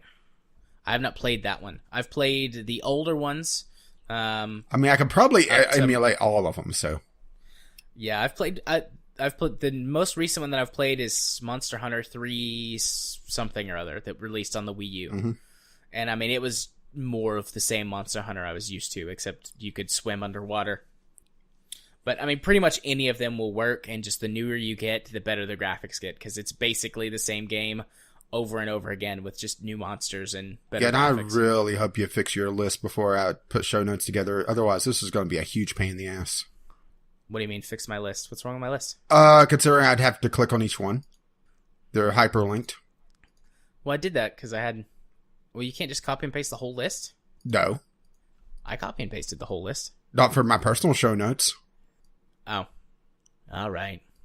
But you could do that off air. Next up is one that's actually been circulating today that got my interest. 2 Point Hospital. Haven't heard of this before. Think modern theme hospital. Okay. With some of the original development team. It's already has its Steam page up and running, and it looks like a modern theme hospital. It looks very promising. I mean, not a lot to say about it, just because it's starting to make the rounds now. But just looking at the screenshots and seeing the humor already present, lightheaded, and everybody's walking around with a light bulb head. Yeah, and it's being published by Sega, so that's going to be interesting. It's going to have some money behind it. I really like this art style too. Yeah, very modern, classic. Yeah, it looks like an updated version of Theme Hospital. Yeah. And that's what I really like about it. Well, I just put it on my wish list. Yeah, which I actually hadn't before, but there we go. So, you're up. Sweet. Next on my list, Sword Art Online Fatal Bullet, which releases February the 23rd. I found this during the last Steam Discovery queue that we did. And I mean, it's a Sword Art Online game that's based on the second season, where they actually go to Gun Gale Online. So, very little swords in it, mostly guns. Well, be sure to pre-order now, so you augment your pre-order. Yeah. Don't pre-order, kids. Yeah, don't pre-order, kids. But I mean, it just looks like, it's a third-person shooter game, but set in the SAO universe, which I'm all about. And I need to get the first one too, but that one came out last year, so it's not on this list. The one that's a hack and slash RPG, or is it actually an MMO? I don't know. Doesn't matter. I need to get that one too and play it. Okay, so I'm up again? Yep. All right, well, continuing my pairs, how about another hospital management game, Project Hospital? This is essentially the same idea as the previous one, Theme Hospital, only it doesn't seem to be having the humor. It's taking itself a bit more seriously. But it also looks a lot more retro. I would say almost how Xenonauts looks sort of retro, but modern. Yeah. It has that sort of feel about it, but it's going to be a more serious hospital management game, which, once again, is an interesting way to take things. And you don't really have that many of these outside a theme hospital, so even having a more serious hospital simulator management tycoon game, whatever you want to call it, interests me. Yeah, this looks all right. I think I would prefer the more humorous version. Yeah, well, remember, this was being announced quite a while ago. 2 Point Hospital was announced today, but there's still room for both. Oh yeah, absolutely. The hospital management genre will rise again. Yep. All right. Well, next on my list is A Way Out. Yeah, which was also I'm a bit nervous because EA is publishing this game, but they tend to be pretty hands-off with their indie stuff. So fingers crossed that they don't meddle too much in this game. But I mean, we both were interested in A Way Out when it was announced at E3 last year, and just both the concept of it and the type of game that it is look just really intriguing to me. What's also really interesting, supposedly, granted, this could change or be Tommy Wiseau being a bit drunk at the Game Awards. But he was talking about how if you have the demo and hooked up with somebody that had the full version, it would turn the demo into the full version to be able to play co-op, which is very interesting. Yeah. I mean, that's pretty much has to be a must for this, honestly. Yeah. Like, I mean, you know. Yeah, this is because EA loves money. this is forced co-op. Yeah, you have to. Well, could you even play it single player? Have they said if you can play it? No, they said it was forced co-op. Okay, so yeah, I mean, it would almost by default. I guess you could always do couch co-op with one copy, and then they would say if you want to play online with your friends, buy a second one. But I really hope that they actually do that. It would be the other way, but that would raise the price. Yeah, but I really hope they do what you said. If one person has the game and the other person has the demo, they can play it as if it's a full game for both of them. All right, well, anything else about Way Out? Nope, I'm just looking forward to it. Like the art style, like the concept. Hope EA doesn't fuck with it too much. All right, well, right now is when I would have been talking about Monster Hunter World, but you've already talked about that. So how about, once again, we're working in pairs, Dauntless. Oh, I saw Dauntless, but I'm a little... I'm leery about this, but this is interested, not excited about. Or will play. But this is essentially free-to-play Monster Hunter. And I think that there's room for, more than one Monster Hunter game, particularly on PC where there hasn't been one. The closed beta is going on now, and I haven't really heard a lot going on with it. And it's all going to come down to how they monetize and how, to use Jim's turn of phrase, screw you over for playing free. But I'm going to try it out. I mean, it's going to be a free-to-play game, so, there's no reason not to try it. Yeah, I'm definitely going to try it, especially if it comes out earlier in the year, and then wait until Monster Hunter comes. Although, I mean, if it's as good as Monster Hunter, there's no reason to buy Monster Hunter. Although I've heard from people who have had access to the closed alpha that they ran last year sometime, like towards the end of the year, like September, October, with like streamers and stuff like that, that it's not as good as Monster Hunter. It's a lot more clunky and stiff feeling. Yeah, but it was also an alpha, and it's gone through at least 6 months of development since then. I will say that art-wise, it's very interesting. It's a lot more, not really cel-shaded, but a lot more animated looking. Yeah. It feels like they captured the art style of Monster Hunter, but then added their own little twist to it. Everything's a little bit slightly more cartoony, definitely shiny than in Monster Hunter. I'd say it's worth at least a look. Oh yeah, definitely. And that's why I'm interested in it. Fair play. All right, next on my list is Far Cry 5. More Far Cry. The thing that has interested me the most in Far Cry 5 compared to the last couple of Far Cry games, the two things. One, it's in America, so we get a completely different setting instead of it being, for us at least, far off other side of the world. More fantasy type settings, tropical island and then the Himalayas. Fantasy is maybe the wrong word, but much more exotic and foreign for, us Americans. And I like the idea of having it be in, middle of nowhere in the United States, in Montana, and you're dealing with religious, crazy people instead of, some sort of, civil war or drug cartels or whatever. Just the difference in theme there is enough to draw me back to the Far Cry series. Plus, listening to people talk about some of the closed access they've had at press events and stuff, the game is a lot more silly than the last couple of Far Crys. So it's not taking itself seriously anymore. And I like that sort of thing. I like silliness. And hopefully, again, with this being a big, major tentpole title, I'm hoping that it doesn't get messed with too much. I'm not reserved, to buying this game no matter what. So if they fuck with it too much, I'll just toss it aside and not worry about it. But I'm hopeful or thinking that there's a possibility that this year, after all of the backlash from last year, publishers are going to be in sort of damage control mode for a little bit.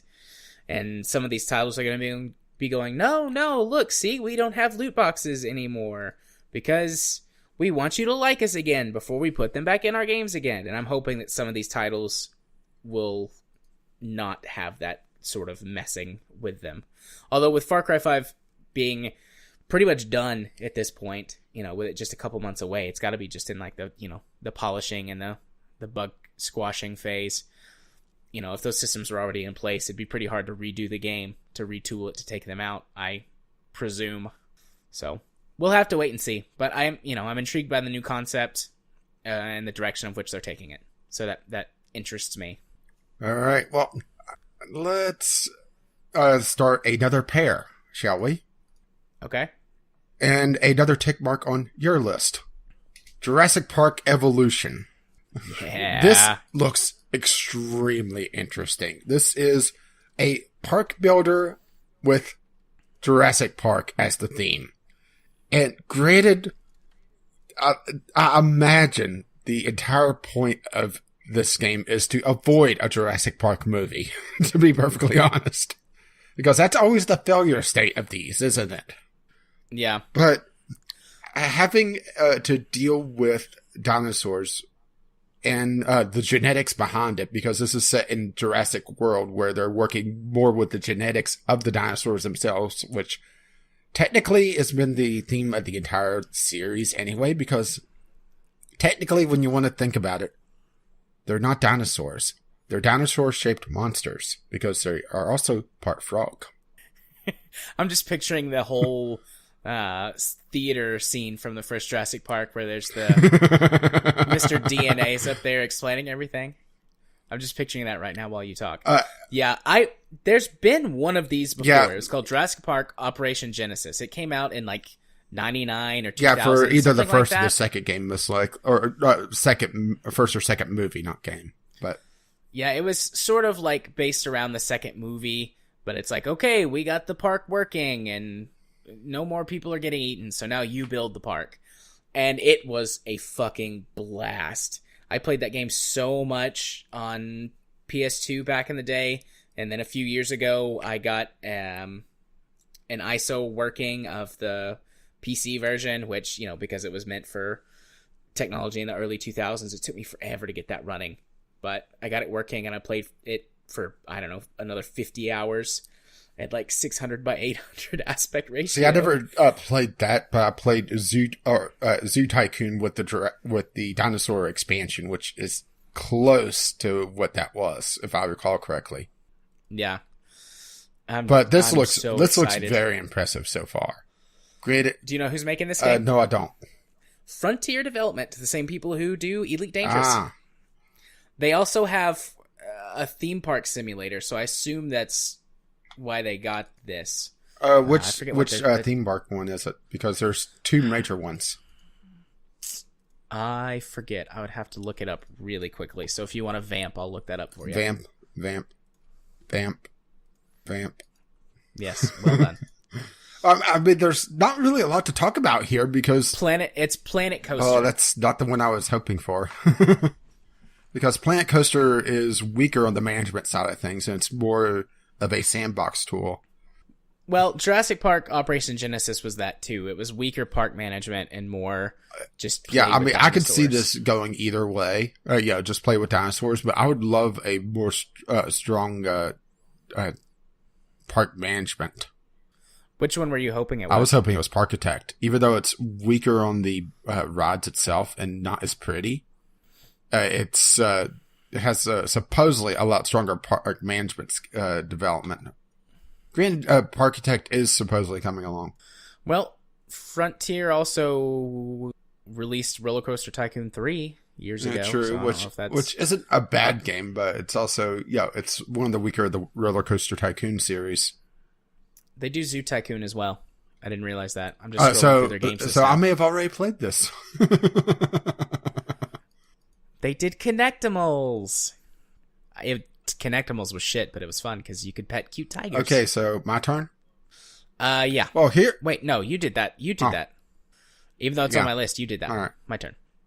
Next on my list is the Elite Dangerous Season 3 content expansion, which is called Beyond, and that's releasing in chunks over the course of the year. I'm just really excited because it's new stuff. They're opening up the new storyline with the second alien race, which has been discovered. They're adding a bunch of new ships. So are these the hemorrhoids, or is it a different problem? They are the Guardians. My good sir, the Guardians. Also, there are a bunch of talking raccoons. Got it. And a tree. One big tree. Or is it a little tree now? No, he's growing back into a teenage tree at the end of Guardians of the Galaxy 2. But anyways, yeah, it's releasing in big chunks. They're going for one chunk per quarter for the entire year, with smaller releases in between. The bright side, the good point to this is that if you don't purchase the next season, you'll still get most of the content. You'll get all the improvements that they make. They're really tackling trade data this year, for example. So you'll get all those improvements in the Galactic map. You'll get all the new ships available for purchase, stuff like that. So you'll still get benefits even if you don't buy it. But buying it, how am I going to get benefits? Content, stuff like that. Well, I mean, you have to buy at least Elite Dangerous. Oh, but I'm just excited for that. So it's kind of funny that you talked about Elite Dangerous here, and kind of cheated because I also cheated. Rimworld. Because its next update is going to be the 1.0 release, and I am very excited to see just what they do with this and any post release content, because Rimworld has grown quite a bit over its early access cycle. It's kind of funny how this lined up, really. I was thinking I was going to have to, say, well, there's not a rule to say that I couldn't have already played the game for several hundred hours. Yeah. That would apply to me at this point now, too. I've racked up over 200 hours in Elite on Steam, not including my pre-Steam playtime. So, yeah. No rules, just right. I love how this kind of synced up. Well, you and I, our cycles line up. Oh, my. Does that mean it's your turn to get sick? God, I hope not. But I was sick first. Well, it's your turn again then. But Rimworld, for those who haven't heard me talk about it before, it's a colony management game where you're out in the middle of nowhere on this distant planet and trying to survive. It's a colony survival game. Really, really good. It's probably the best of the Dwarf Fortress Lights out there, but it's also very tough, and I usually mod it to make it even more tough in some ways. In other ways, I'd make it easier, but I'm looking forward to seeing what they do with Rimworld. Well, I'm very happy for you. I hope it's good. Next on my list is Crackdown 3. This game was supposed to come out last year in, I believe, August, and then it got pushed back to, I think, October, and then it got pushed back to just spring of 2018. The Crackdown series, if you're unaware, you play a super soldier / super cop guy who basically has superpowers. You can jump super high, run super fast, throw cars, and you just go on crazy, wacky crime-fighting adventures throughout the city in this big open world environment. And as you go along, you level up your skills so you can jump higher and farther and throw things farther and etc., etc. It's just a laugh. It's basically, if you've never played it before, but you have played Saints Row 4. Well, I was going to use Just Cause. Yeah, Just Cause is another good analog for it. So those two games are good analogs for what Crackdown 3 is. Unfortunately, this is just a Xbox and Windows Store game. At least at this time. Just lost my interest. No Steam release or anything has been announced, but I'm a big fan of the Crackdown series. I played the first two, so as long as it's not, again, laden with unnecessary bullshit microtransactions and garbage like that, and isn't a broken, buggy mess, I'll probably be buying this one. All right, well, let's see. How about one that's coming out a bit sooner than most of my stuff? A open world RPG, Kingdom Come Deliverance. This is one that's also been making the rounds a bit lately. Think Skyrim, only more realistic, in a historical setting, no magic, and a lot more hardcore. It's a very interesting looking game, and that's why it's on this list and why it's called the interesting game list. I want to see how this plays out.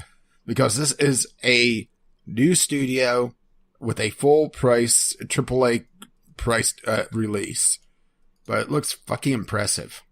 Yeah, this is pretty solid graphics here, which is saying something for indie studios, because a lot of times, because high-end graphics are difficult and expensive, they go for, stylistic or something like that. And this is a historical, well, it's not, I don't think it's set on Earth, but it's set, Bohemia, located in the heart of Europe, the region is rich in culture, silver, and sprawling castles.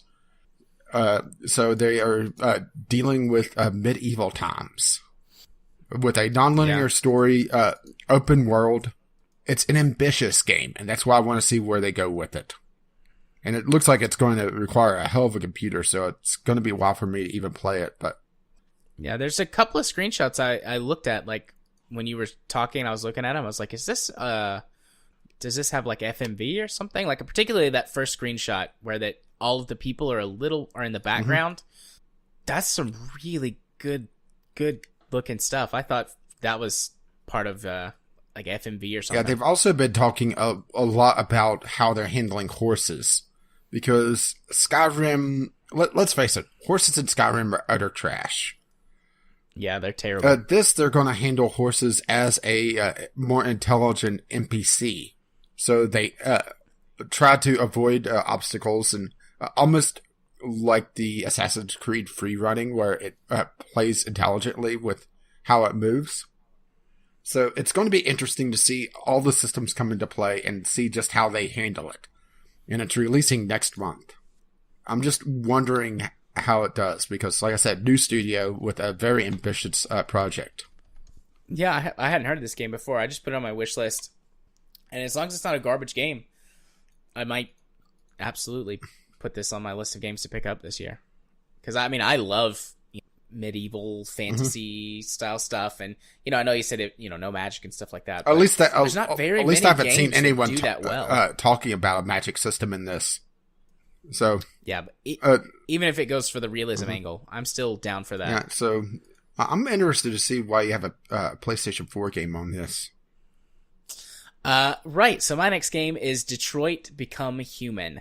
So it is currently just announced as a PS4 title. There's been talk back and forth for a while about whether or not it's going to come to PC. I want to hold my breath in this case, because Heavy Rain didn't come to PC. No, it didn't, and I'm not expecting it to, but I'm just so looking forward. Like, this game, as long as it tackles all of the issues that they say it's going to tackle, that they've been showing off in a really mature manner, I'm just so interested in the conversation that can come from this game, and I'm just fascinated with it. As long as it is what, or it is at least trying to be what they say it is.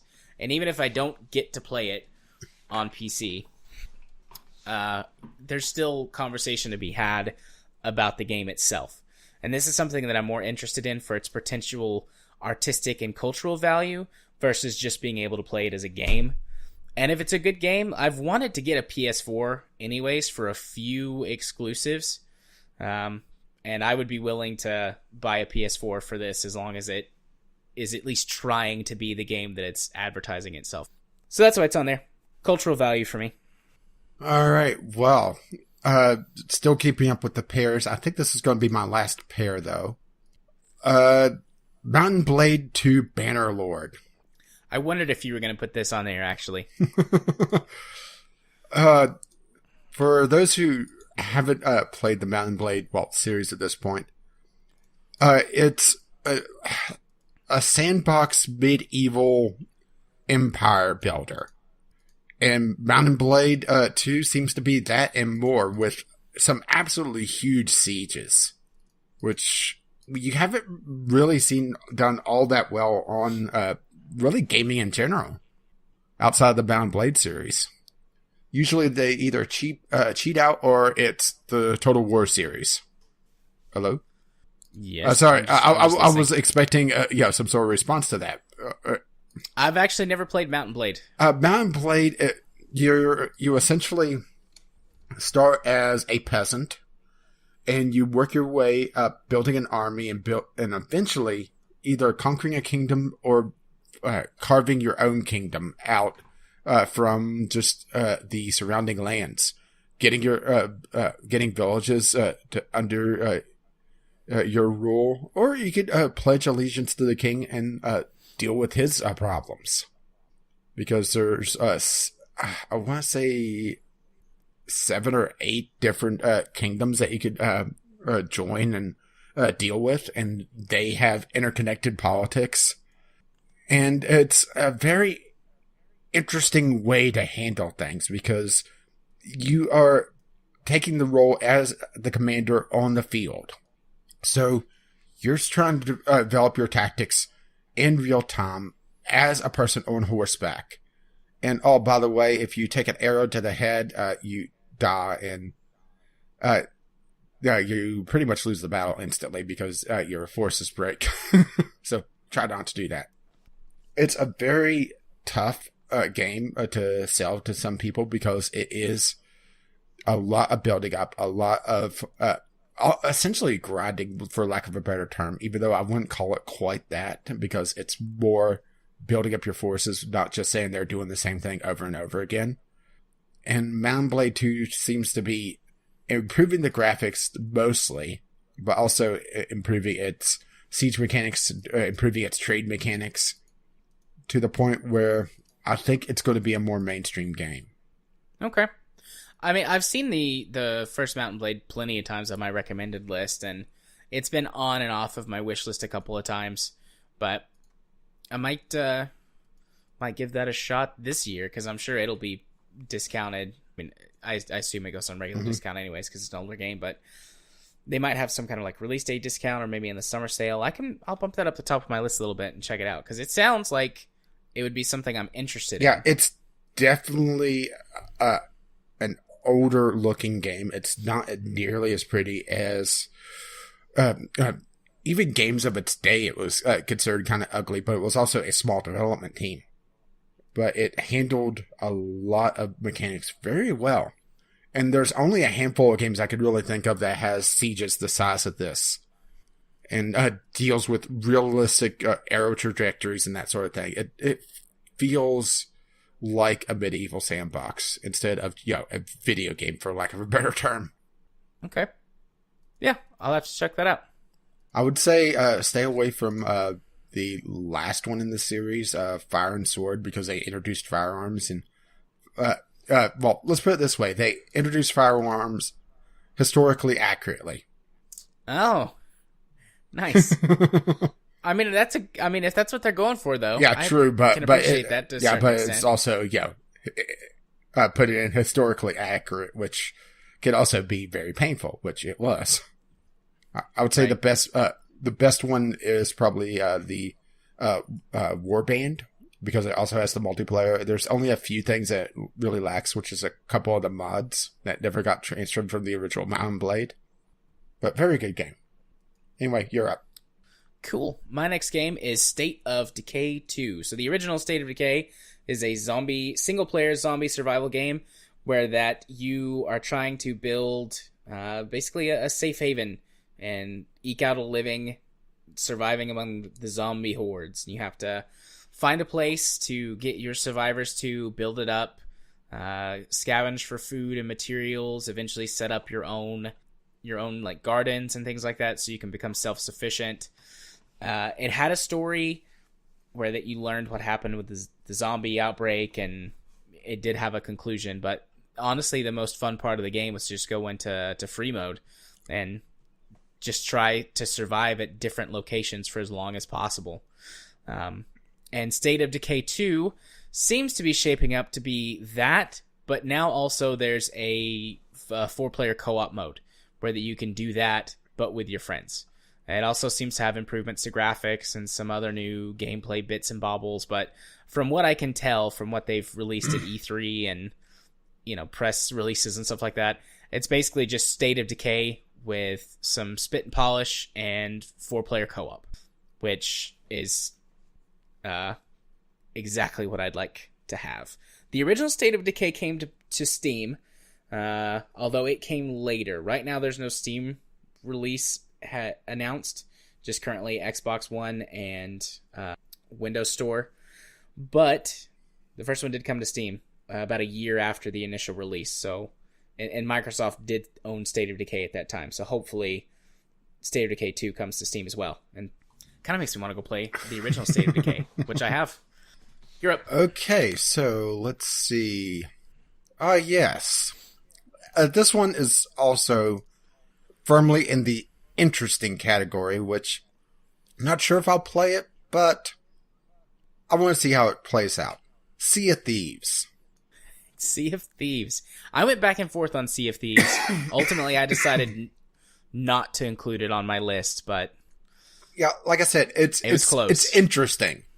It looks like it's straddling the line between streamer bait, just sandbox where really only streamers or those who have a big community would find it interesting, but at the same time, there could be something more there.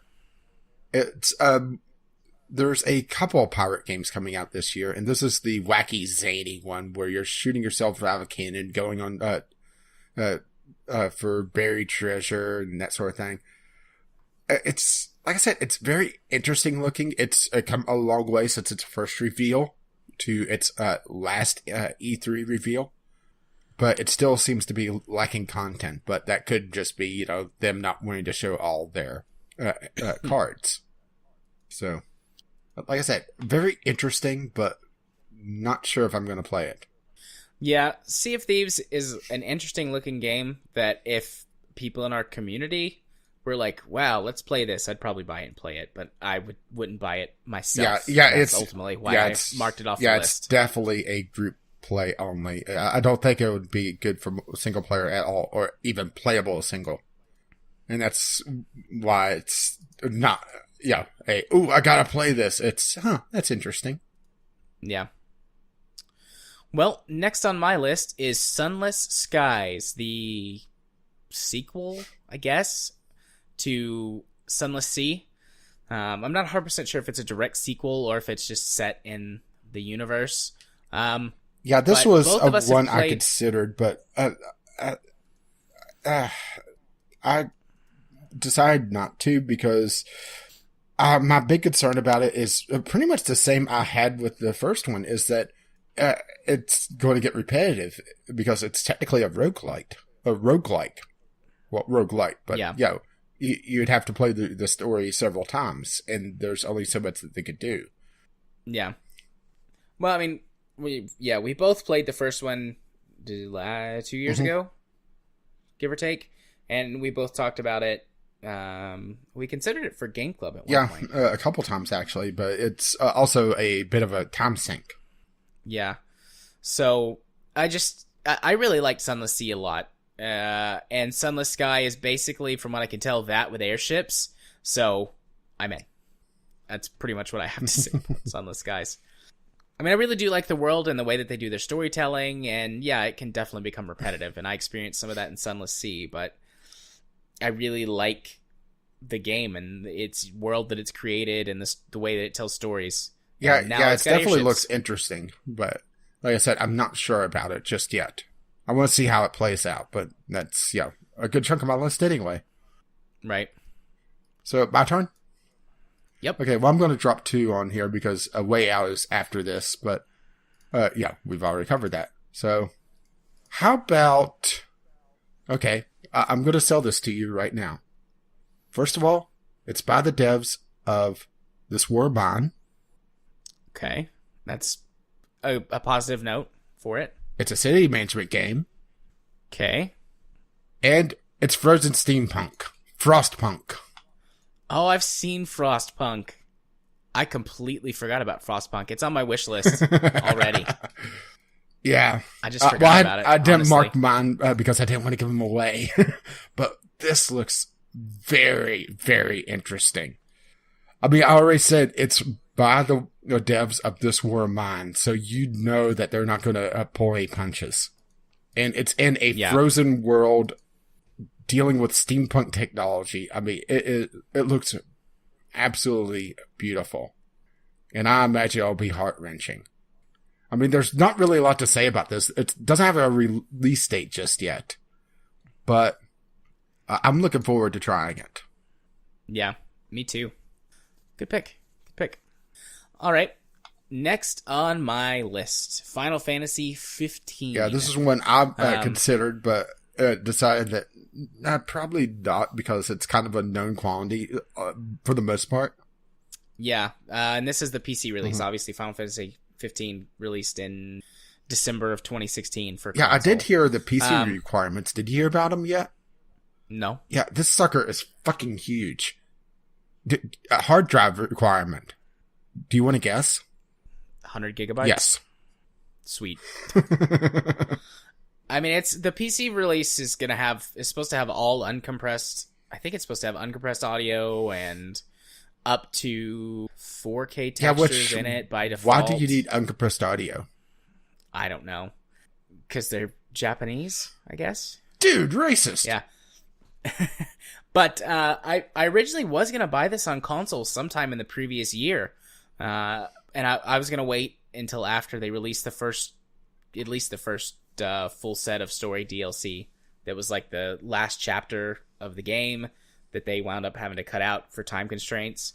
And then they were like, oh, by the way, it's going to come to PC. I don't know. Well, I'll just wait then. And it's coming to PC on March 6th, according to the Steam page. And from what I've heard, this is like a sort of Game of the Year edition. That it has all the DLC. All of the DLC. But no VR fishing. Well, that's okay. I don't want to go fishing in VR anyways. But you can't go fishing with your boy band without it. That's okay. I don't need to go fishing with my boy band. We can just ride around in our car or on our chocobos, and we can cook food together. It'll be great. Me and my cute boys. Just don't choke your chocobo. Oh. Okay, my turn? Yep, your turn. All right, well, this is one I would be surprised if you even heard of. Frozen Synapse 2. Actually, I'm aware of Frozen Synapse 2. I was actually surprised with that. Frozen Synapse was a kind of a hidden gem, really, of tactical, asymmetric. Well, actually, it's simultaneous turn-based strategy. And Frozen Synapse 2 is taking the heart of the original Frozen Synapse and putting it in a procedurally generated cityscape with various quests and various storylines that play out. It looks very interesting. I've been following the devlogs on and off for the last several months. And it should release this year, most likely. It's a very interesting looking title. If you're not into this style of strategy game, I mean, it's the same sort of thing that BattleTech handles, where it's a time-based movement system. So there's another game that has the same sort of movement system that we were trying to think of, huh? Yeah. And my only real problem with the original Frozen Synapse was that it was all the kill times were hard kill times, so there was no variation, which in a way is a plus and a minus for the game, but it made some certain battles you knew how they were going to play out several turns beforehand, which wasn't that interesting to me. So we'll have to see how they do with Frozen Synapse 2. Alrighty. Well, let's see. Next on my list was Jurassic World Evolution, but we ticked that one off already. So the next game on my list is, with a question mark, Anthem. Yeah, I saw the question mark and I was thinking, oh boy. Loot boxes? So the question, yeah. So Anthem is slated currently for fall of 2018. Honestly, I wouldn't be surprised if this game gets pushed back to 2019 at some point. And I love these looter shooter. I love looter shooters. I love that genre, and I love the idea of being basically an Iron Man in a looter shooter. And I've been hesitant just because of EA and loot boxes and microtransaction bullshit. But like I mentioned earlier, there's several people that have the theory and a little bit of hope that EA is going to take this year with a couple of its big titles to go, no, we're not terrible.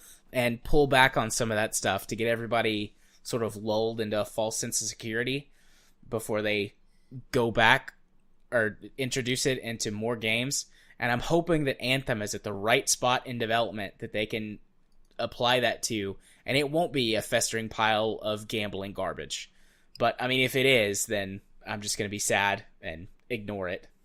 But I'm hoping, against all hope, that, like, the 1% chance that happen will happen, because I'm not quite as cynical as you are. Yet. But I'll give you 2 years. I don't expect that to happen. I don't expect them to do anything that would be good for the consumers. I'm just hoping that maybe this theory that some people have had will be right, and Anthem is in the perfect place to be their sort of apology before they try and fuck us over again. So, yeah. All right. Your turn. Well, this wasn't meant to be a pair, but it ended up being that on my list anyway. Well, sorta. Wargroove. And somewhere in a nuclear reactor somewhere, there's a Kerbal going, huh? Wargroove is a sort of a love letter to the old Final Fantasy tactics. Or not Final Fantasy tactics, Advance Wars. But still the same sort of idea of turn-based strategy that I had with Frozen Synapse, only this is hard turn-based. Not really a lot more to say about it. It just has the announcement trailer and a press kit out there, so. But it looks, like I said, very interesting. And having more Advanced Wars, that couldn't be a bad thing, right? No, definitely not. I love Advanced Wars. I miss that game series. So, I'm cool with a medieval homage to Advance Wars. Okay, well, the next 2 on my list were BattleTech and MechWarrior, so obviously skipping past those, to Death Stranding. Another console? Right now, yes, they've said that they haven't ruled out the idea of a PC port. And also, it's Kojima, who just does stuff sometimes. And the Metal Gear games, several of them are on PC, so I'm not ruling out a console release maybe in 2019. Although, to be honest, Death Stranding probably is going to slide at least into 2019 anyways. Well, you gotta wait for that baby mature. I've watched the trailers for this, and I have no idea what the fuck. The throat baby? Yeah. No. Throat baby that gives thumbs up, remember? That's important. Right, the thumbs up is incredibly important. I'm just so intrigued by the concept of this game. Like, you know, I've not like bought into the hype, but my curiosity is piqued. I love Norman Reedus. I really like Kojima and the way he tells stories, and I love Guillermo del Toro. So I'm just going, I don't know what this is, but I want to know. And so it's on my list just because of curiosity's sake. And hopefully it gets a PC port within a year after its PS4 release. Okay, well, that was a thing. So this is one I don't have a link for. This has been making some news rounds in the last couple months. But I think you'll know what it is just based off this. Well, okay. This is another Chucklefish game, same as Wargroove, and also Stardew Valley. Spellbound, the Chucklefish Magic School game. Did you see this? I would say probably September, October. The first hints of it.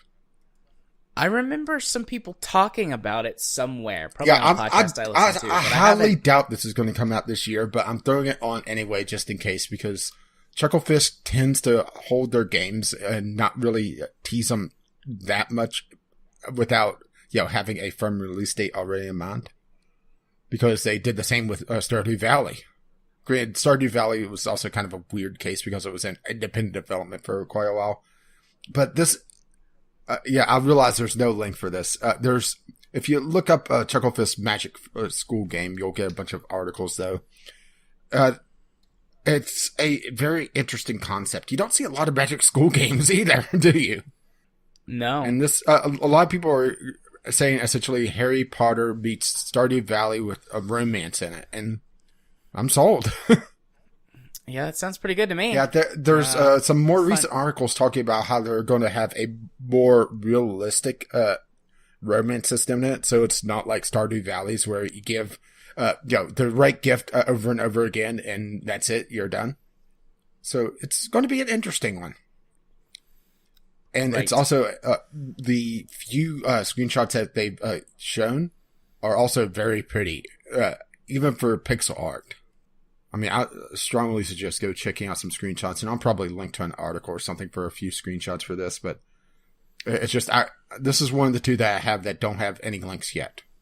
Or any proper links, I should say. Right.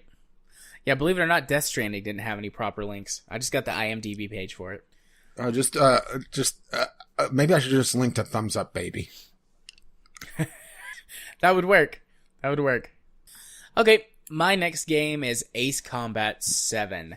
I was worried that after the most recent Ace Combat game that the series was dead because they took it from fantasy world to real world and basically set it in the early 21st century where that you were in Iraq and things like that, fighting real world enemies. That just takes a lot of the fun out of it because I don't want a gritty, realistic Ace Combat game. I come for ridiculous arcade flight controls and big explosions and anime storytelling, because all of the Ace Combat games up until the most recent one, which I think was called Assault Horizon.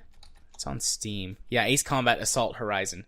That one just sort of took all the fun out of it. And I was worried that had killed off the series, but it's coming back, supposedly with a 2018 release, although it's late 2018, so it might get pushed to 2019, which I would be okay with. It's supposed to have a PC, PS4, and Xbox One release, simultaneous release when it comes out, although most of the press stuff you see only talks about the console version, so I don't know if that means that they've changed that and PC is coming later, or if it's been dropped altogether. It still says on their website that it's coming to PC, but it doesn't say anything about Steam in particular, so it's made by or published by Bandai Namco, so they're not specifically tied to one console as far as I'm aware. But regardless, even if it only comes out on consoles, I'll definitely buy it for my Xbox. I love Ace Combat so much. Such a fun, sort of silly flight game. I can still remember all of the older ones for PS2 and the ridiculous anime storytelling that's in them. So much fun. Great games. All right, well, my turn? Yep. Okay, well, here is, another kind of throwback for me. Xenonauts 2. They are, making a second Xenonauts. Well, obviously, I mean, it says it right there. But bringing up into the Cold War. Late 70s, early 80s, I believe. If the devlog, if I remember the devlog. But it's going to be interesting. I've said that quite a few times, but Xenonauts is a game I've bought 3 times so far. I mean, let's just put it that way. I've really enjoyed my time with it that I've played so far. And they're talking about making the changes that to the geoscape mostly to try to improve the tactics, and they're trying to learn lessons from the original Xenonauts, which is a welcome sight to see. Yeah, taking constructive feedback from the first game. And it looks like they're bringing in human psionics as well. Ooh, fun. Yeah, let's see. We're retaining the time units and other core mechanics from the first game, but we'll attempt to address some of the weaknesses to indestructible UFOs, poor use of vertical terrain, human psionics, etc. I mean, that right there is enough to make me excited. Yeah, honestly, if they just improved the way vertical terrain worked, I would be very happy with that. I can get past the indestructible UFOs, and psionics is nice as well, but not necessary. But yeah, managing units at different height levels is frustrating as fuck in Xenonauts. Well, it looks like they're working on that, so. Yeah. Sweet. Yeah, not a lot to say there, but yeah, I don't really have to say anything. Yep. So next on my list, I hate the name, but I love the concept. #WarGames. It is taking the concept of the old War Games film and bringing it into the modern setting. It's done by the same developers who made Her Story, and it's going to be a full FMV game. And honestly, the only reason I'm giving this game a chance, because the title is so bad, is because of the Her Story developers being the ones who are doing it. I loved Her Story, and that was such a good, interesting, and different game. So if they can apply that sort of thinking to war games, and I have no idea how they're going to do it. The teaser trailer doesn't really reveal anything, at least not that I could figure outside out of after just watching it a few outside times. of just staring at the camera, it looks like. Yeah, so, but I mean, if they can apply that same level of out of the box thinking from Her Story to #war games, I would enjoy it despite its stupid name. All right, well, here's my second one that I don't have a link to.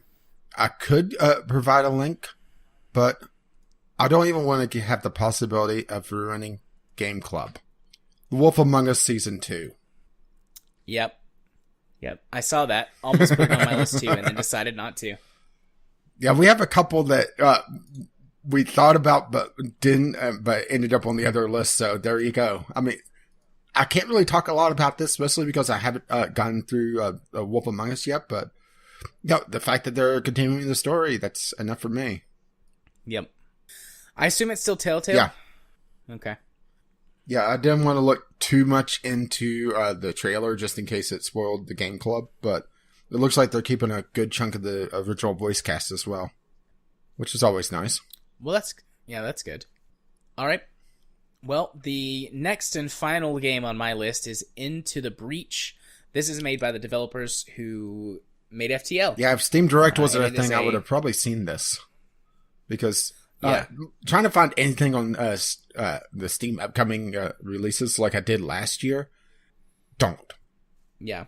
So this is a turn-based strategy game, which is also a roguelite. I'm not sure how they're going to work those mechanics into it, but they're saying that every time you restart the new game, you'll get a randomly generated map and challenges. So that might be the only thing that there is, and you just unlock new stuff on each playthrough. But they're saying something about how you're going to be able to perfect your strategy by predicting AI moves based on behaviors that they exhibit. So that sounds pretty cool. But I mean, I loved FTL. Pretty much anything that those devs make until they make a real stinker, I'll give it a shot. And I also think it's cute that on the available when it's finished. That's what it says on the Steam store page. Hopefully it's good. There's rumors that it's coming out in 2018, but based on that attitude and the fact that I haven't heard anything about this game until I discovered it when I was making this list, leads me to believe that might not be the case. Okay, well, I have 2 remaining. It looks like even if I would have said 5, I would have been overshooting things, which isn't a bad thing, to be honest. So, my second to last game is Super Mega Baseball 2. Mostly because there's not many baseball games to begin with. And the first one was actually a pretty good arcade baseball game. They're going away from the super deformed characters. It's still an animated style, but less stylized than the first game. But, having a decent baseball game that, it's hard to really argue with it, right? Yeah. I mean, I don't care for sports games or baseball. I do like my sports games, so yeah. And how about one that I think you'll absolutely love that you probably never heard of? Okay. This one actually doesn't have a proper title yet, or unless they're actually calling it Untitled Goose Game, which it accidentally put up there. Where you are, this is a puzzle game where you are an asshole goose fucking with this farmer. Just sit and watch the trailer for a moment. All right. I've been hearing about this quite a bit from various smaller gaming podcasts playing it at different gaming events. And you are just a goose who has a list of things to do to be it complete and utter ass to this random farmer. Drops a sandwich in the lake, okay. Yeah, and you have things like, spray the farmer with water somehow, and a lot of it is, you're a goose and you're trying to manipulate this farmer to doing things to, let you get your goals. That's why I'm kind of calling it a puzzle game. That's really cute. This looks like it would be a good time waster for. Yeah, I'm not sure how deep it is, but it looks interesting enough that it would be something fun to play. But the goose grabs the radio, it turns on, he runs around, the farmer's chasing him, and he gets in the garden that way. And then you're just an utter dick to this farmer. Oh, there's 2 geese in the last few seconds of the trailer. Co-op, perhaps? Perhaps. Co-op goose shenanigans? But isn't that fun looking? That looks really fun and silly. Yeah, I could go for that. Just being a complete asshole goose. But then again, I'm repeating myself. But yeah, that is my list. Not as much crossover as I was thinking we would get. How many games do we have? We had the 2 mech games, Jurassic World. Yeah, A Way Out. You got it there before I did. A Way Out. I didn't put a tick mark. That's 4. Yeah, that's it. Oh wait, no, Monster Hunter. 5. So I would have been right if I said 5, but I thought that was too low. So did I win? Because this is Price is Right? You said 7, I said 6? No, because you're still over. Price is wrong, bitch. Now get in your fucking hole! Adam Sandler. It's such a good start to your career, and now you're just a shithole. What, he became president? Garbage movies. I'm not sure if that would be an improvement. Maybe if we had Billy Madison. Yeah. All right. Or even Little Nicky. So how are you doing? I'm doing all right. Alrighty then. Well, if you're doing all right and I'm doing all right, are you ready to move on to Cube's topic that he sent us? The second one? Yeah, we're giving him 2 since we had some communication issues. Right. So the second topic that Cube wanted us to talk about are the best games that aren't fun. Yeah, I think before we really dive into our game list, we should talk about what we mean by not fun, because there's really a couple ways you could take this. Right. So we talked about this, and I'm drawing I have my list split up into 2 different categories. The compelling games, games that aren't fun moment to moment, but there's a reason to keep playing them. Either some storyline, they're relaxing and that sort of thing. And then my other list is called Field Trip. They're designed to make you feel a certain way, and that is not necessarily meant to be fun. Right.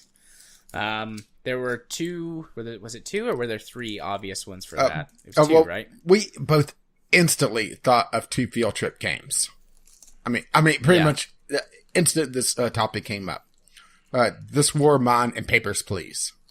Yep. Both very, very bleak games. Games that are meant to teach you a lesson, essentially, in one way or another. And moment to moment, they're not fun, but they could also fit in the compelling category also, just because of how they handle their storytelling. This War of Mine, going from decision to decision and trying to survive in this just war-torn city. Or, go ahead.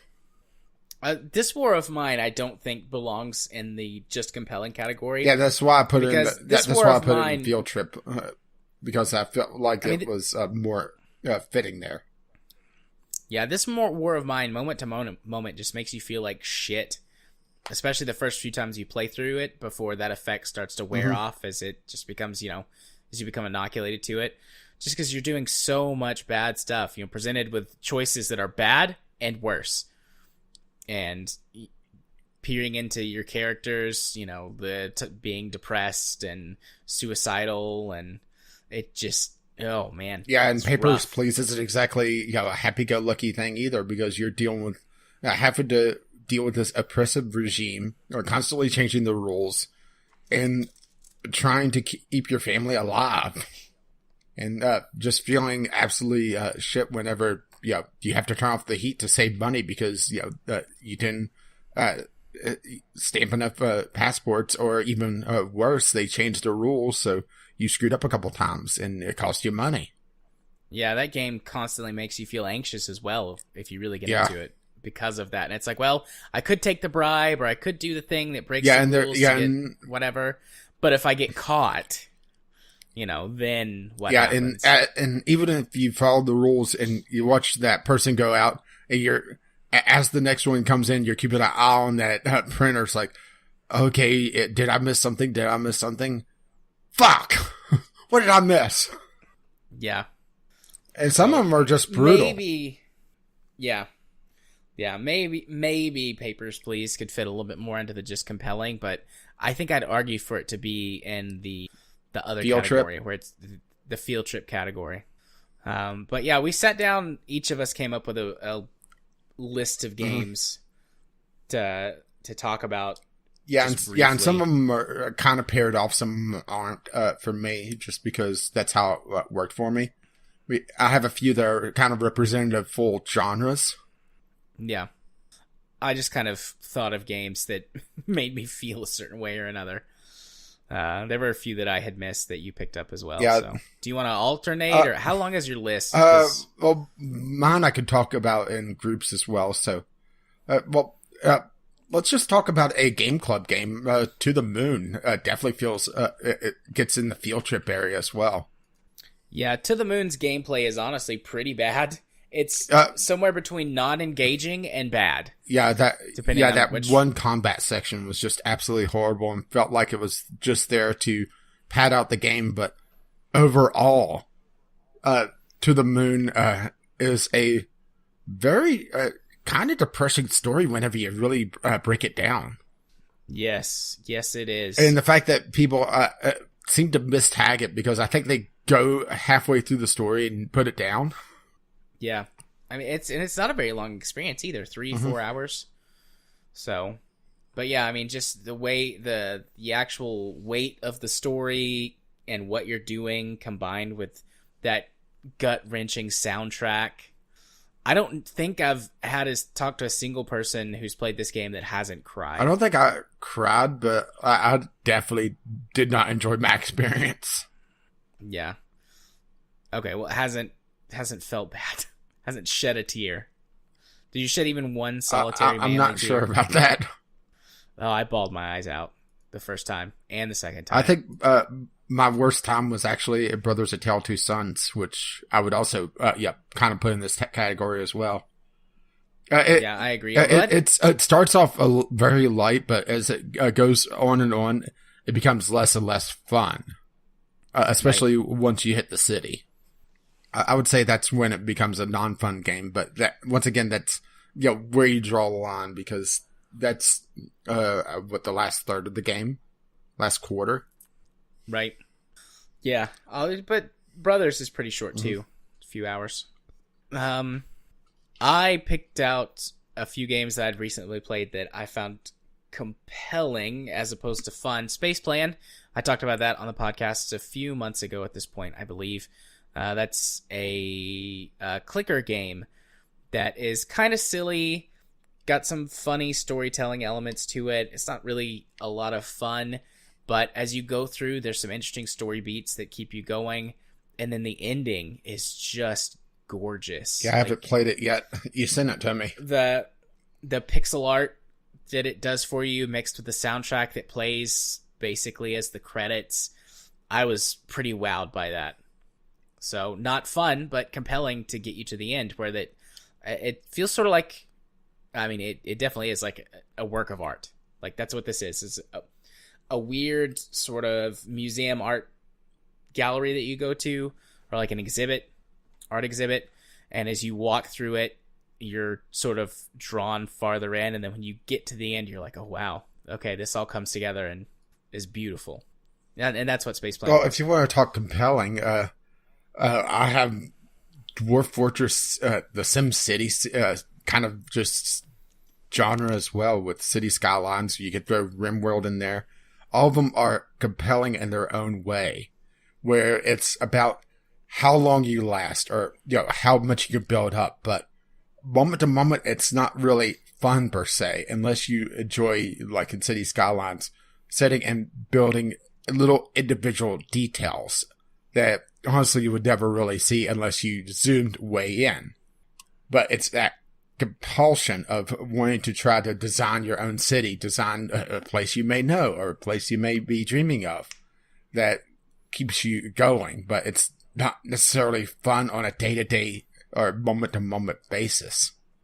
Yeah, and in that same vein, I put Xenonauts and XCOM which I have jointly together on the list. I have XCOM on my list as well. Just, the moment-to-moment gameplay is not fun. It's stressful. But it's challenging. Like, for me, it gets my brain going. I have to think, like, how can I tackle this situation? How can I come out of it on top? And there are fun parts to it, and I definitely feel good when I win, but I don't play it because it's like a fun woo game. It's really challenging, and I get satisfaction from coming out of those really difficult situations. And the end of the game, particularly in XCOM, I haven't actually gotten that far in Xenonauts yet, but the end game in XCOM gets really boring because you get so OP that the challenge starts to fade away. I mean, if you really fuck up, you can still lose, but that constant, like, oh Jesus! And so it's basically climbing up a wall and then coasting. Right. Yeah, I mean the same vein for a couple of mine on the compelling category: Cuphead and Super Meat Boy. Just ball-bustingly tough platformer or platformer shooters that has this build up as you try the level or try the boss and get a little further each time until that big release at the end where, that's the fun part or that fun moment, that endorphin hit. But until that point, it's just incredibly frustrating. And, I would definitely put it in the not fun category until that point, unless you're into that sort of thing. Right. And we talked about KSP as that sort of thing as well. I don't know if you want to put it on your list or not. Mostly because it's kind of a weird in-between scenario where it's not fun if you don't understand the physics or the science behind it. But at the same time, if you do, then you can start having fun with it and doing some wacky shit. Yeah. So Kerbal walks this fine line, but I think it might fit into that category. I think where it might be more compelling than fun is if you have an interest in that sort of thing, but you don't know a lot about it. Yeah, you don't understand space isn't just up, but it's fast. Right. So you're compelled to keep playing to learn. But I suppose if you're in that category, there would be a tipping point where it would become fun and you would keep playing, or you would just get bored. I mean, this is going to sound like a tenuous connection, but I had sort of the same feeling with Alan Wake, where it's really essentially two games where you have this very lighthearted, kind of goofy daytime scenario. But then at night, it becomes this very dark, dreary, not fun, very sluggish survival shooter. Yeah. So it kind of fits in both, both in a compelling category, but also it doesn't, because then you have the sections with Barry or the rock concert, which are definitely fun sections. But at the same time, you went, 6 hours to get there with maybe 3 hours of fun. I don't know why I didn't think of a couple of games that just popped into my head, probably because I find them enjoyable, but pretty much any survival sandbox Alan Wake is kind of, or something like... Alan Wake is kind of a fill-in for the horror genre for me. Yeah, something like Factorio as well, or Elite Dangerous, like those games where there's not a lot of guidance, you're just sort of dumped into it, and you either... But they also kind of fall into that KSP category, though. If you're not interested in that sort of thing, you probably wouldn't stick around, but if you are, you're probably going to have fun with it. Although there's been plenty of times where I've pressed on in, like, Factorio when I wasn't having fun anymore because I wanted to perfect something. I wanted to figure out something, or I was so close to winning that I just wanted to complete it. Sometimes that happens with Elite, too.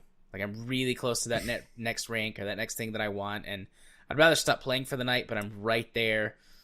The sort of one more turn syndrome for, Civ or whatever. Yeah, which I didn't put Civ on my list because I find most of it fun. Not the forging alliances part, because, the AI is kind of Civ 5. But definitely what you are talking about, especially with two other games on my list, Euro Truck Sim 2 and Stardew Valley. both have that compelling, just get this done, or just one more day, or just this trip, that sort of thing. Where, on the face of it, I mean, well, Stardew Valley especially, I mean, your wife Katie, she was asking about games she could be interested in. I mentioned Stardew Valley, and what was her response to that? Oh, she said that was stupid. You guys are dumb. I could see why she would think that, though, because her and I both have worked on real farms, and we both didn't like it. But I like farming games. Well, you're also, not getting up at the crack of dawn to go fist the cows or whatever a farm does. Depends on what kind of farm you're on, but I have fisted cows before, so. Well, we do know that's probably one of your fetishes. I really don't like it. I know that you're joking. I really don't like it. It's gross. It smells. But whenever you're trying to... Never mind. I don't want to talk about it. And you guys don't want to hear me talk about it. But speaking of gross things, another one filling in for the roguelite genre would be The Binding of Isaac, and that entire series, and really the entire genre, where moment to moment it's not fun until you get that, depending on the particular game, that one overpowering combination that you just wipe the floor with everything. Well, at least for a while. Because after all, this is a roguelite, so nothing lasts forever. Yes, that moment is fun, but up until that moment, you're compelled to keep going. It's looking back at Binding of Isaac, it's not fun until those moments. You know? Yeah. Yeah, there's also games that... So I've got Please Don't Touch Anything on my list, because I didn't really have fun playing that game. I just was like, oh, that's weird. That's neat.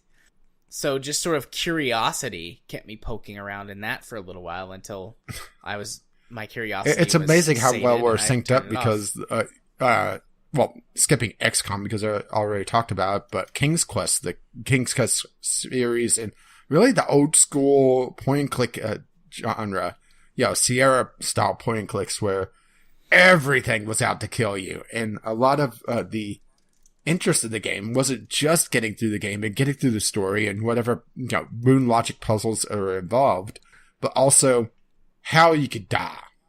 Sometimes it's obvious, sometimes in King's Quest there's that obvious statue that's kind of tracking you. That's this giant archer that's like, it looks like there's an X in that doorway. Probably shouldn't stand on that. But then there's the other moments where a slight misclick and you fall to your death. Yeah, it's interesting that you say that, even though it's not on my list. Nier Automata has that. There's something like 30 endings in that game, and most of them are different ways that you can fail the game by dying. And there have been people who have, made whole YouTube series at this point about just all the different ways you can die in Nier Automata. And that's just something that compels them to do, or they're compelled to do. Despite the fact that it's completely unnecessary to beat the game. The last game I have on my list is Headliner, which I talked about a couple months ago as well. And that game wasn't really fun.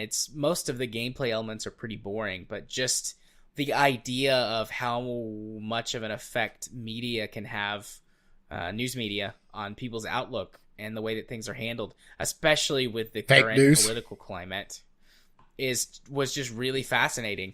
And I was compelled to play through something like 6 times by the time I was done with it, 5 or 6 times, just to see how many different outcomes I could get and how much you really could affect by the spin you put on a story. Well, one other one I have on the compelling list, and I have a couple more on the field trip list, is World of Warcraft filling in for the MMO genre.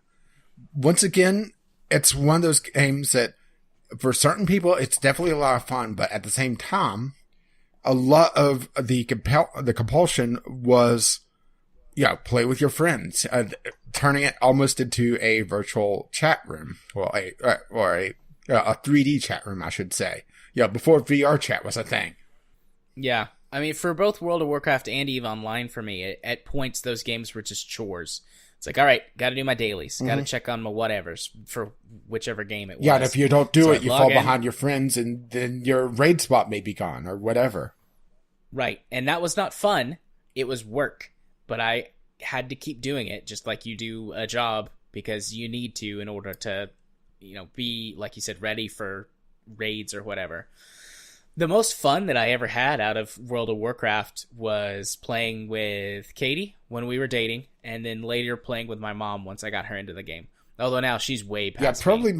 Way past me. My most memorable part of an MMO was actually it was a raid failure.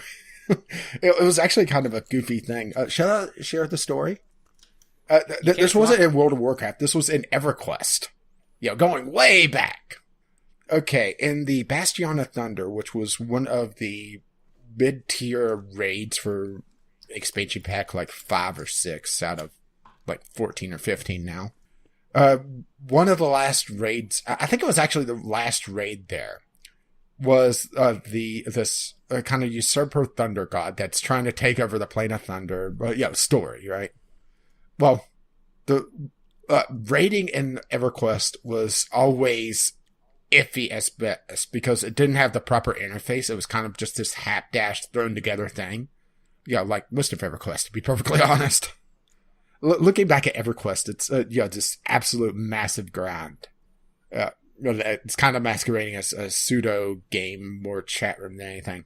Anyway, raid starts to wipe, and somehow I'm one of the last ones still alive. Well, I pop my speed boost and I start running because I thought, if you're going to kill me, I'll make you work for it. And then I keep running because it was technically an outdoor zone and I was a shaman, and shaman had the best speed boost outside of a bard. So second best, but best sustained, I should say. And I just kept running. And then the raid started to filter back in. And it's like, why is the boss still at under half health? And then I just hear on voice comms, don't stop running. We're reforming. And we had, nice. Like I said, we had the boss at under half health, and it was a tough fight to begin with for our group. So I kited the boss for a good 10 minutes while everybody filtered back in through the zone because it was, got knocked all the way out of the zone and had to filter back in. Everybody buffed up and we beat them. Nice. It was just the goofiest thing. I wish I had a video of it because it took the tank a good solid 2 minutes to draw all the aggro off of me because that guy was pissed. But outside of that, I could only think of a couple times that I really could say I could had fun with EverQuest. Everything else was either just, pop in and play the games, chat with people while grinding, or, do my chores, essentially. It was a compulsion. The Skinner box, really. Right. And, that's kind of the MMO genre in a nutshell, really. Shining moments of outside of mediocrity. Yeah. There have been more recent MMOs that try to go the other way by having a lot more story-focused content. Like Star Wars The Old Republic. Mm-hmm. There is in-game content and stuff like that, but most of the game can be played as a single-player story experience just with MMO trappings. Yeah, which kind of kills the pacing of the game, doesn't it? Or the story, I should say. It does. Although I do like a good just MMO. I used to play those more though for just like time sinks while I listen to podcasts or audiobooks. Well, that's turned into Euro Truck for me. I play it. Yeah, for me right now that's Elite, but I always have Elite of those games. But a couple other field trip games and we're done here. Yeah, I've knocked off my whole list, so unless something pops into my head, I'm the done. Visual novel genre, just in general, but I have as representatives of it. This is The Police, which is sort of visual novel with some management thrown in, and If My Heart Had Wings. Another game club game.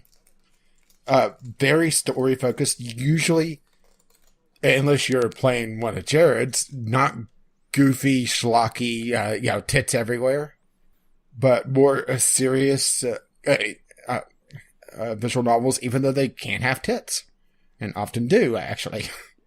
they're not fun to play with at at a moment to moment. They're a story. They're a novel.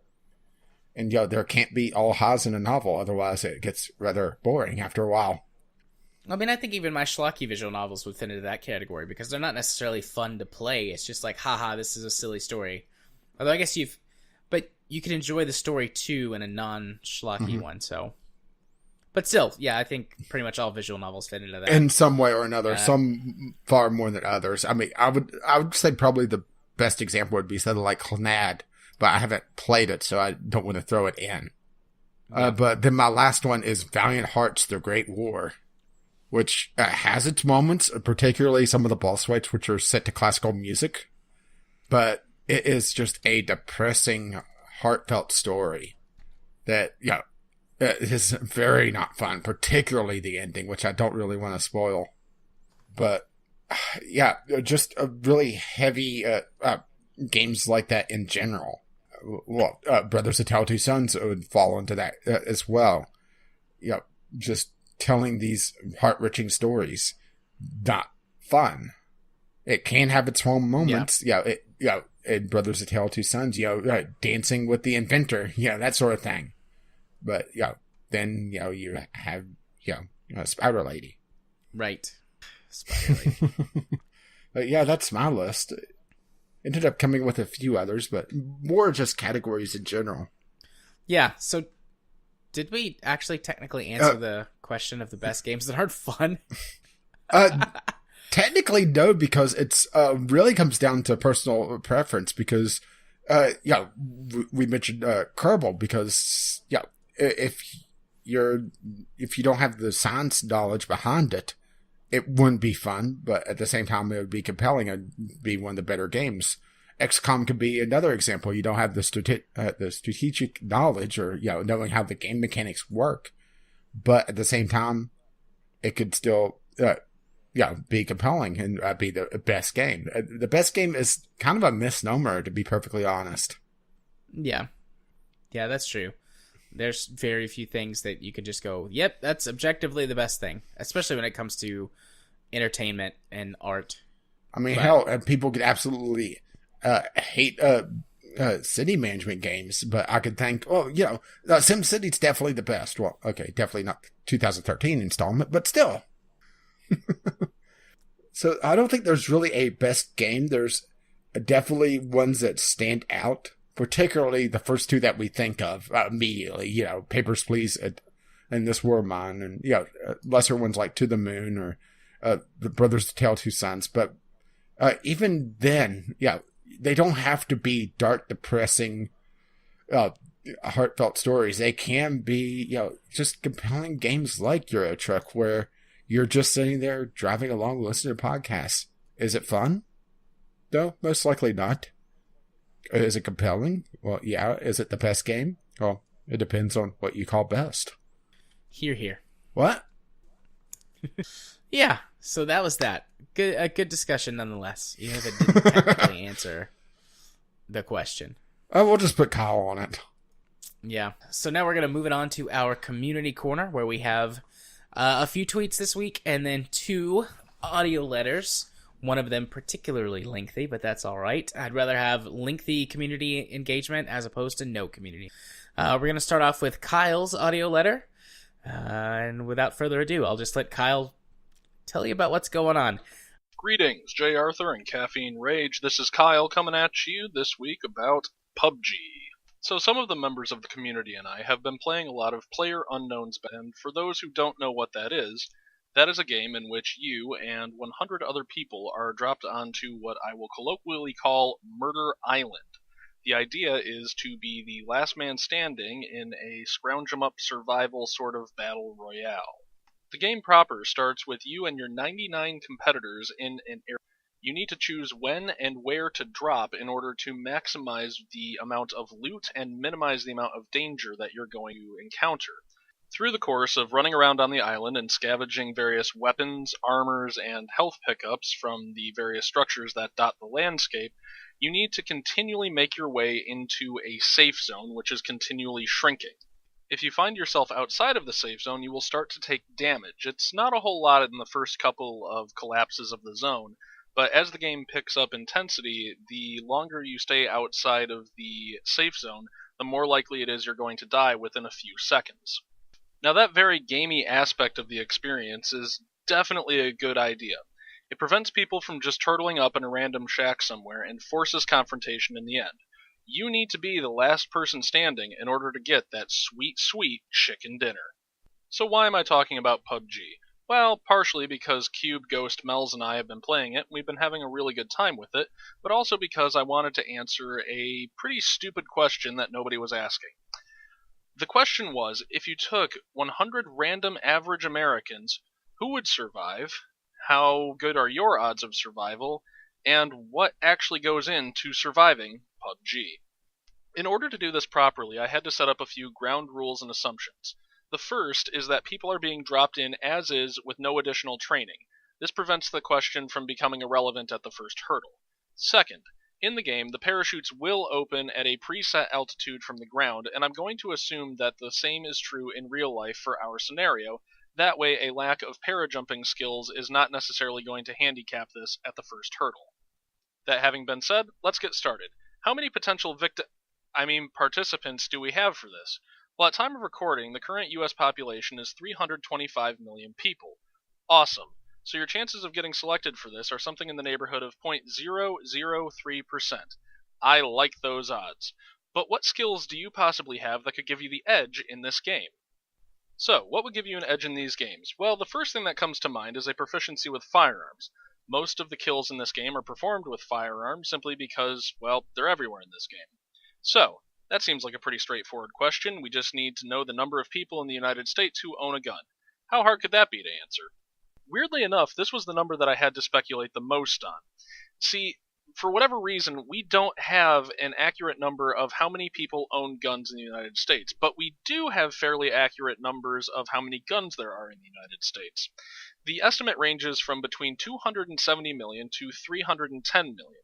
Now, this is where I had to start data mining my friends in order to try to figure out how many guns the average gun owner owned. So after talking to a lot of my gun-owning friends and crunching the numbers, I came up with 3.3 guns is how many guns the average gun owner has.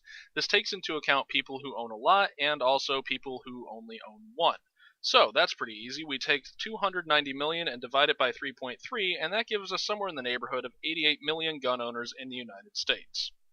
But that only takes into account proficiency with civilian firearms, so while you're still going to run into problems down the road, you're going to have a basic understanding of what ammo goes into what gun, you're going to know how to reload a magazine, and you're going to have a technical knowledge of how zeroing distance and optics work.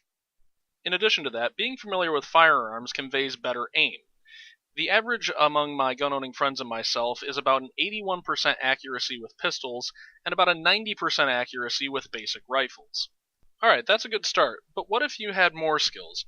What if you were one of the active duty or reserve duty military personnel in this country? At time of recording, there's 2.2 million active and reserve duty military personnel. What kind of skills would they have that the average civilian probably wouldn't? The first and most important would be proficiency with fully automatic rifles. There's a thing called keyholing, or bullet clustering. The idea is when you fire an automatic rifle, it's going to come up and off the target due to recoil. How quickly you can get back onto target and keeping your clustering smaller, or your keyhole smaller, is a just ridiculously hard skill that takes a lot of training to get good at. The other key advantage that military personnel have is exposure to combat stress and ways of dealing. Combat stress is going to be probably one of the biggest killers in this what-if scenario when people are just so stressed out that they start making really stupid choices. Weirdly enough, this doesn't seem to confer over into firearm accuracy. Most of the military people I talked to had about an 80% accuracy with a pistol and about a 90% accuracy with a rifle. So it seems a hobby level of firearms experience is enough to get the accuracy up to where it needs to be. So, that having been said, let's break down the population into some averages. Roughly, 72% of the United States population has what I would call below average firearm experience. So they are our baseline, and they will be assigned 1 point of weight in this simulation. What you can expect from people at this proficiency level would be not knowing what kind of ammo goes with what guns, not knowing how to load a magazine, not being aware of zeroing distances or optics and how to sight them in, not being able to deal with combat stress, and when going full auto, having no way to compensate for keyholing, which is why they are given the lowest weight in this particular scenario. The second group of participants, making up about 27% of the US population, is being given weight 5. They're being given weight 5 because of the several advantages that they hold over the people, such as the ability to fire a gun with some degree of accuracy, the ability to match guns and ammo types, the ability to reload magazines, and at least a technical understanding of zeroing distances and how to sight in optics. The final group of participants, made up of active and reserve duty military, are being given weight 25. This is because they have firearms experience and generally combat experience. Now, I know this isn't true across the board, but I'm sure that it helps having been in stressful situations before. So, how does this shake out in a survival way in a PUBG scenario? Having run the numbers, I've come up with 2 percentages of who will win this thing overall. The first that I'd like to talk about is the individual percentage. That is, in each group, how good are the individual's odds of winning this particular challenge? Let's start off with the professionals, the reserve and active duty military. They make up about 1 of the 100 people on the battlefield, and they have an individual chance of about 11% of winning this thing. The second group, the hobbyists, of whom there are about 27 on the battlefield, are next in line at 2% per individual for victory in this competition. The final group, the final 72 people on the battlefield, who have no firearms experience, have about a 0.4% chance of individual victory. So that's it, isn't it? The person with 11% clearly has the advantage here. They're probably going to win, right?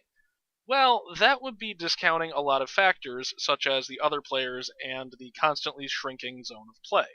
Weirdly enough, when taken a look at as a group, given the population and weight, the hobbyists actually have the highest percent chance of having a hobbyist win this thing overall, at 58%.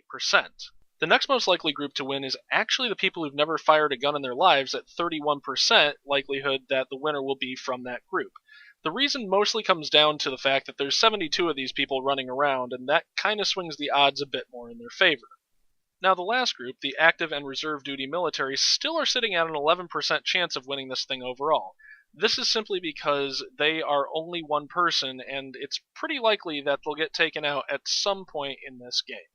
So what does this mean? Well, it means that the professionals, the active and reserve military, have the highest individual percent chance of winning this thing, but more likely than not, it's going to be a hobbyist that's going to take home that sweet, sweet chicken dinner, even if, as a hobbyist, your percent chance of winning overall is only 2% individual. So I guess what my advice would be is avoid the people who are shooting at you and only kill out of necessity. This strategy not only seems to work really, really well in my everyday life, but it also works pretty good in PUBG. Anyways, so that's about how the average American would fare in PUBG. Was there any point to this? Well, no, not really, and as I was discussing with Cube when playing PUBG, what the hell is the point of PUBG? And I obviously don't mean from like a video game perspective, but my question to him was, what is PUBG in its own universe? Why are people dropping onto this island to become best murder hobo? To be completely honest, neither of us could answer things, and as Sigmund Freud once said, sometimes a cigar is just a cigar. I think this is just kind of an interesting game mode that PlayerUnknown has been able to make into a very decent standalone. Anywho, this has been Kyle. Thanks for listening, and I hope you all have a great night. All right. Thank you very much, Kyle, for telling us all about PUBG. Do you have a feeling that we're going to wake up someday, gagged and sitting on an airplane? I mean, I do all right. I'm in that hobbyist level that he talked about. Well, I'm in the cripple level, so I would be dead instantly. 0% chance. Yeah, but well, Kyle, first of all, what the hell are you on? What are you going to give everyone to simulate the clunkiness of PUBG? Are you going to give people personal teleporters to simulate the rubber banding? I mean, you're not quite at PUBG yet. You're at a very interesting reality show, but not quite PUBG. I would love to watch that reality show. Although I want you to further tweak your analysis with other potentially useful skills for PUBG, besides just firearms I mean, familiarity. hell, just traps. Because if this was the real world, then you would have to deal with endurance. PUBG matches don't last that long, so you don't have to worry about like food and stuff like that. But At least with that physical attitude. endurance, does your gender affect your probability of winning? That sort of thing. You've got a good start here, Kyle. This is a good start, but I'm gonna need like 10 more pages for you to complete this research essay. And are you going to resurrect Richard Dawkins and have the Running Man, or are we going just pure Battle Royale? Is this Hunger Games or Running Man? Yeah, personally, I would go with Running Man. I think that would be a hell of a game mode, actually. We haven't really seen a proper asymmetric thing like that. We've seen it close with Evolve, but Evolve turned into hide and seek and not a lot of anything else. Running Man, if you could set it up where you're actively hunting the entire time instead of just chasing maybe a signal off in the distance. Yeah, I think Evolve, if it was done a lot better, it could have been a lot more interesting. Isn't that the case for most things that were bad? If they'd just done a better job, it would have been more interesting. Oh, except for Lawbreakers. Yeah. By the way, Kyle, I have missed your little, I don't know what you would call these, your little essays, I suppose. They're so much fun. I love being surprised by what you're going to talk about. Yeah, I'm trying to figure out what the hell. This was a good one. So, anything else that you have to say or add? Never stop whatever? being Kyle. Amen. I want to know if you and Ghost Shark like talked about this beforehand, because there's a lot of not similarity. They go together. Your two audio letters go based on what Ghost Shark about. Speak of which, hey guys, it's Ghost Shark here, and I am talking to you from my vehicle in the middle of a parking lot by my school in the freezing cold, and hopefully this won't take too terribly long. You guys were talking about some interesting stuff last week, and I thought I would chime in on it. Those of you who don't know about my history, I tend not to talk about it too much because I don't want to sound like I'm bragging about it all that much. I have about 14 years worth of military experience under my belt. I joined in 2001 before 9/11 happened. Done 4 years active time and a whole lot more reserve time with a couple deployments under my belt altogether, and a lot of training time. Somewhere in the middle of all that, I've also gone through a police academy, and at one point I was looking at being a police officer as my career of choice. Certain things happened in life, and I just never got around to it. And now I think I'm a bit too old and falling apart to really pursue that career anymore.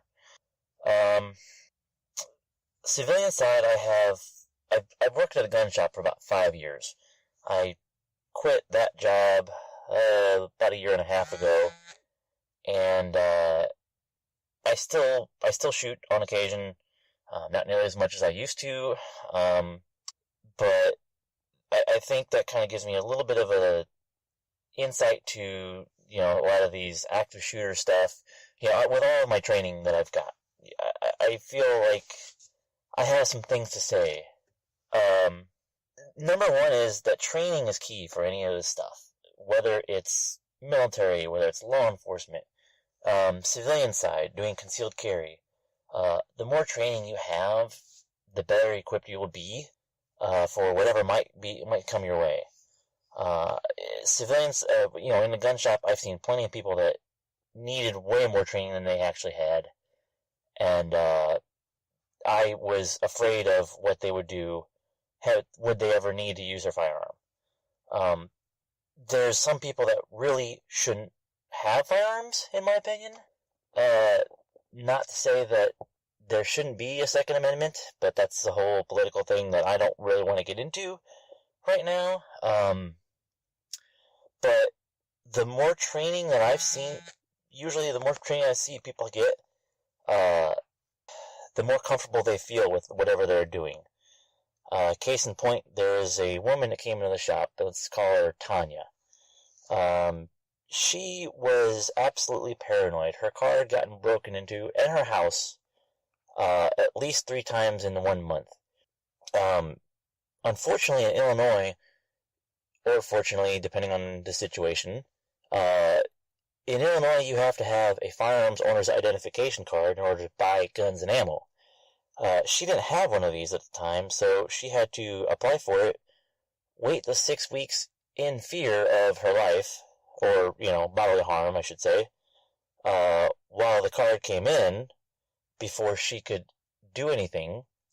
The day she got it, she came in, bought a firearm, signed up for a class, took the firearm out in a range, fired 2 rounds, and almost called it quits right there. With a little bit of help and assistance from some of the people that were working that day, we managed to get her calmed down, get her to come back on one of the off hours when there was only maybe one other person shooting on a range, and calmed her down, got her comfortable, got her class, get her training done, got her to practice a lot more, and it's really hard to describe, just how shocked and timid she was coming in with her mindset of, being in abject terror of her, with what was going on with her. But just from working with her, getting to know her, getting her trained so she's more comfortable with the weapon that she is going to carry to protect herself, if anything was to happen, she absolutely came out of her shell, and she was an amazing person. I've got dozens of stories I could tell like that, where people something happened to them and they were absolutely afraid, and they're, through finding a way to, protect themselves and become more confident in what they did, what they had to protect themselves with. They weren't running around trying to be some gun-toting vigilante. They just wanted some peace of mind. But it all came down to training. And that's kind of what I'm getting at with, in a roundabout way, thanks to the cold. A lot of things, whether it's concealed carry or law enforcement, they don't really focus on the training of putting somebody in a high-stress situation and, seeing how they react, seeing what they do. There's a thing called the OODA loop, OODA. It's observe, orient, direct. No, I'm sorry. The cold's killing me here. Observe, orient, decide, and act. By doing those 4 actions, whenever a threat happens, that's basically your body's natural problem solving. The problem is, when you throw stress into this mix, the human mind can sometimes skip a step and just constantly get stuck in a loop. As in, say, you don't go back to the beginning after you've completed an action. And instead of stopping and looking to see what's going on around you, you just keep doing what you're doing, because your brain just says, keep acting. A case of this is all of the police shootings you hear of where, dozens of rounds are fired, not many hits are happening, but, people I've heard of a situation where a police officer emptied his magazine 3 times before he realized that he was done shooting. The guy who was shooting back at him was on the ground bleeding out before he realized that, okay, I've just burned all of my ammo. But that was basically because he was put in a high-stress situation where he hadn't really been in before, and his body or his mind just didn't finish the loops and, come back around for him to look and see what was going on, and decide that, okay, threat is done, I need to stop shooting. I'm not defending gratuitous violence in situations like that. I'm not saying he was in the right or the wrong. That's not what I'm trying to say.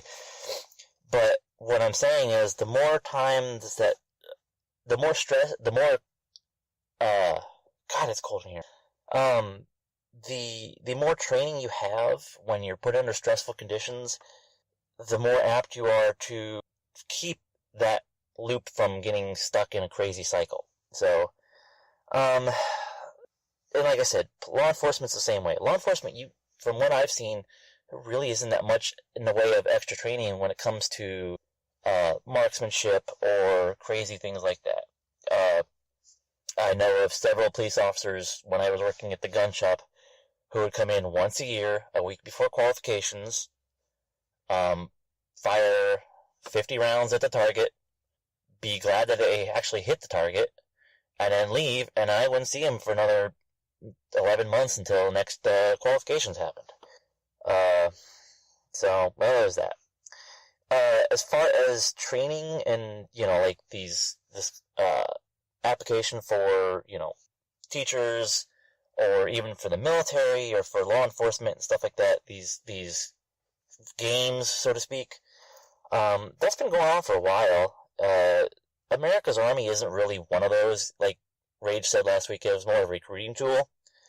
But there are some odds and end simulators or things like that are used to provide a training environment. It's easier to run a program or a game like that where you can kind of try out different tactics than to set up a whole big real-world kill house or shoot house, or set up some kind of a live-action scenario. Not to say that those don't happen, and that's kind of a way to supplement training. But there are other ways to do, virtual training, as in like, I know I've spent some time on firearm simulators where you're running modified firearms with lasers on them, and it's essentially like the old Nintendo Zapper, only with real firearms, modified. But they'll throw scenarios at you where everything's a live-action video, and depending on what happens in a situation, you may have to just shout at the screen, draw your weapon, just drawing the weapon to kind of calm the threat down, to de-escalate. That's not de-escalating. Anyway, it's basically a shoot or no shoot kind of situation. There's a controller behind you where he gets to push buttons to say whether things go crazy or whether things de-escalate thanks to how you are reacting. So, the most advanced thing I've seen along those lines was a few years ago. I was at a expo for military and law enforcement tools and gadgets, up and coming stuff. And there was a space that was taped off about 50 by 50 foot, and there was a fire team of Marines that were in it with all kinds of high-tech gear decked out on them. And what they were doing was, it was a virtual shoot house. That whole space was completely empty, but they were wearing virtual headsets and sensors all over, and they were inside of a virtual world with doors and walls and windows and simulated bad guys all over the place. So, and I'm starting to shake because it's freezing in here. Alright, let me go ahead and start wrapping this up because it's been a while already. So I'd mentioned America's Army 3, and honestly, since it is a free game, I would be kind of interested in if more of the community got into it, just to try it out. I have it, I play around with it every once in a while.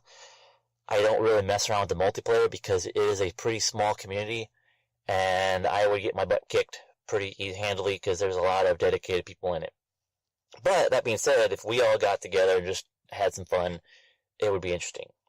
America's Army 3 is, I'm sorry, not America's Army. Arma 3 is another game that's very interesting on that. It plays the large scale of combat very well. The small scale is not the best. Well, I won't say it's not the best. It just has some very interesting quirks. The armor bugs.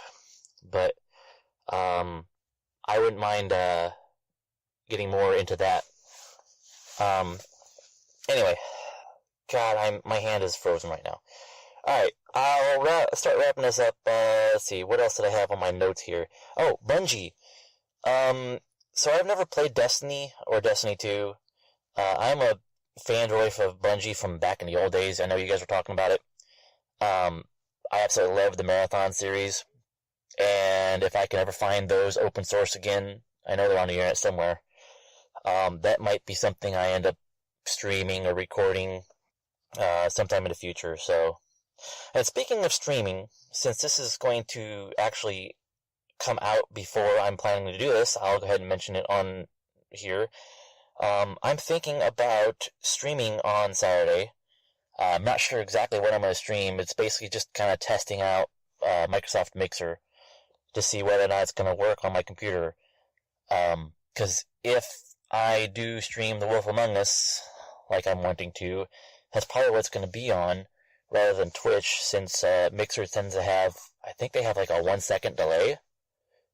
So that might actually be beneficial to get some quicker activity between me and my streamers or my watchers. So, anyways, I'm about to shake my phone out of my hands. So, if I can get a stream going, I'll give it a try. I might try just testing out Wolf Among Us or some other story game like that. Otherwise, if enough people show up that have Arma, I've been kind of thinking about maybe trying out how well it works with real-world tactics. I know there's a little shoot house in there that I've been messing around with, and if enough people from the community want to get into it, I'd be willing to show, like, some out tactics or other things like that. I don't know. We'll see. Anyway, before I turn into a popsicle, I'm going to end this, and I am going to turn on the engine and blast the heat for a little bit. So, alright, I will talk to you guys later. Thank you very much, Ghost Shark, for that interesting, informative perspective on a very difficult issue, and also for opening up and sharing your life. Yeah, and during Frostbite, we hope that you're still able to count to 20 without having to get naked. I don't hope that. I want you to get naked. What, you want him to lose a finger? I mean, I want him to get naked. If that's how we have to do it, then sure. Yeah, but just think of the shrinkage if he was sitting there shivering the entire time. That's okay. That's you just fine. want to warm him up. Exactly. But no, it's just really interesting to listen to a former military man just talk about a lot of that stuff. We weren't disparaging the fact that the tool exists. It's more of a sad state of how the country handles firearms. Yeah. I have a few family members who were in the military at one point or another in their life, but most of them served in quite a bit of active duty combat, either in Vietnam or the Gulf War, and they don't like to talk about any of their stuff at all. So even though I've been exposed to military people, police officers, I've got several police officers in my family as well. One of my cousins is actually, he was on a SWAT team for 20 years or something like that. He's a police captain now. He's older than me, obviously. He's 50-something, but, family relations can be odd sometimes with how you line up. I think he's my second cousin. But anyways, that's can fuck him? The point. Yeah, something like that. But he doesn't like to talk about it either, just because of the experiences that he's had. Yeah, the stress. So, yeah. I mean, I've talked about this before, but I mean, I grew up around firearms. I've been handling a gun since I was 5 or 6 years old. And, I've said it before on here. I have a concealed carry license. We own several firearms here at our house, and I haven't been to the range as much this year as I would have liked to have, but I still go practice regularly. I've taken a couple of advanced courses. I've never done combat training or anything like that. I've never taken any of the super advanced courses where they'll run you through that sort of thing. Because as civilians, if you're willing to pay, then if you meet their sort of experience standards, at least for the ones that are around here, you have to basically pass a test that says that you're comfortable enough with a firearm to participate in this advanced hands-on training. But I mean, you can get some level of that training. So it's just interesting though to hear the perspective of someone who is both former military and also worked in a gun store talk about this kind of stuff. Because I've also seen instances of what you're talking about, the particular lady who came in and was scared and super nervous, and that transformation that happens. Like, I've seen that in people. It's interesting. It's also a bit foreign to me as well, because being raised around firearms, I've actually been in situations where instructors or people who are working in gun shops and things like that are not observing proper handling of firearms, and it's like, whoa, what are you doing? You're supposed to be teaching a class. Why are you pointing a gun at people? I don't care if it's unloaded. Like, that's one of the rules. I'm sorry, but that's like rule number 1. Don't point a gun at somebody, regardless of whether or not it's loaded. I'm just thinking of because what if you're wrong? I just keep thinking of this one kind of viral video that went around a couple of years ago of a firearm safety officer, and it was in Florida, of course, who shot himself in the foot. Florida man. During class? I've seen that one, and there's a bunch of these. There's one where a guy winds up accidentally discharging his firearm, and it kicks back and hits him in the face. One of the students in the class were like, was that supposed to happen? And he's like, yeah, it was. I was but this guy went full Barney Fife. Yeah. I don't know how much to really add or say on top of that. I mean, those sort of personal life stories are difficult to talk about in this sort of format. But we do appreciate you bearing the cold for us. Indeed. So I'll edit most of that out, but there's a couple places where I'm not sure I can get out without cutting out some of the other dialogue where you're saying you're in the cold. Yeah, that buzz is pretty consistent, so I think I can deal with it. I don't know. If it was buzzy, then you know. But if it wasn't, there was a horrible buzzy noise. I think it was his phone vibrating. Yeah, some sort of alert. It was trying to warm itself. It was too cold. Yeah. Ghost Shark did apologize, though, and I accept your apology. It's fine. I've had some pretty shitty audio issues. Yeah, it wasn't as bad as I was expecting, honestly, after you said, mind your ears. Well, I had my volume turned up too loud to start with, and so it was way too loud for me. As to some of the other things that you talked about, I also enjoy Marathon. I played Marathon before I played Doom, so I prefer Marathon overall. I used to have the open source games on a flash drive, but I have no idea where it is, if I even still have it. But if I find them, I'll send them to you on Dropbox. The files aren't very big. I might do a search on the interwebs for them a little bit later. And then for streaming, what night did he say he was going to stream?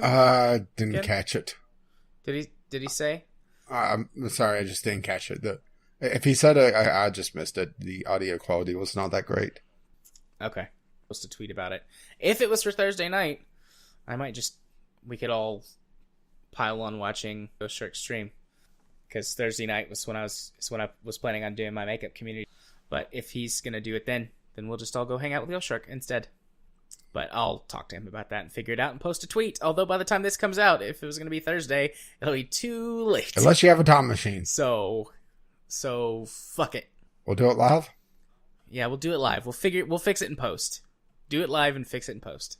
Isn't that two different things? Shh. Don't worry about it. Too late worrying about it. Alrighty. Was there anything else that he said that I missed before we move on to the tweets? No. I don't think so. I mean, he did mention Bungie, but mostly just being an old fan of it with the Marathon games, and that's really all I caught. So, yeah, tweets.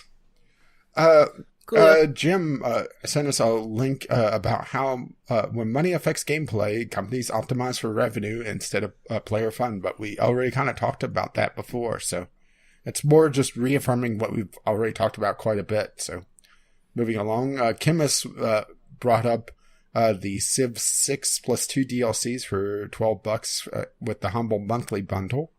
And I am so sorry. So I guess he's killing people's free time. And then there was a rather long thread about Kyle backstabbing people and Civ running on low-spec hardware between Kyle, Andrew Mason, and Chemist. I hope you could forgive me skipping on that. It was like 20 or so long. Let's see. Ghost Shark. I served in the 90s. Just how old do you think I am, sir? Yeah.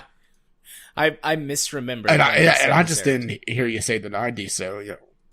Let's see. Kyle. I think giving Ghost Shark booze is the only part of the bad / impulse buy equation. Usually there needs to be some cheering them on. Preferably, that person should also be drunk. And finally, we wrap up with a small back and forth with Chemist. Did Kyle just go through, I'm considering moving to a place with lesser nuclear fallout contamination chance to, let's build a nuclear power plant in my garden. Keep your friends close and your enemies closer, I guess. Plus, aren't fusion reactors not illegal because they don't exist? Well, see, here's the thing, is that you would have a Kerbal inside maintaining the nuclear reaction. They work as a living control rod, so you're perfectly fine. I mean, Groove would be all glow, but yeah. But anyway, Kyle, they exist, but as I said, they always take more energy to keep them going than they produce with our current tech. Chemists, that plane flies, it's just lower and it's higher. Kyle, exactly. We are getting there as a species, though. So before long, Kyle's going to be exhibiting extra pair of robotic arms, I guess, from developing his fusion reactor, or going full Spider-Man 2. Yes. And they'll all be murders, all 5 of them, because all the arms have their own AI. Because why not?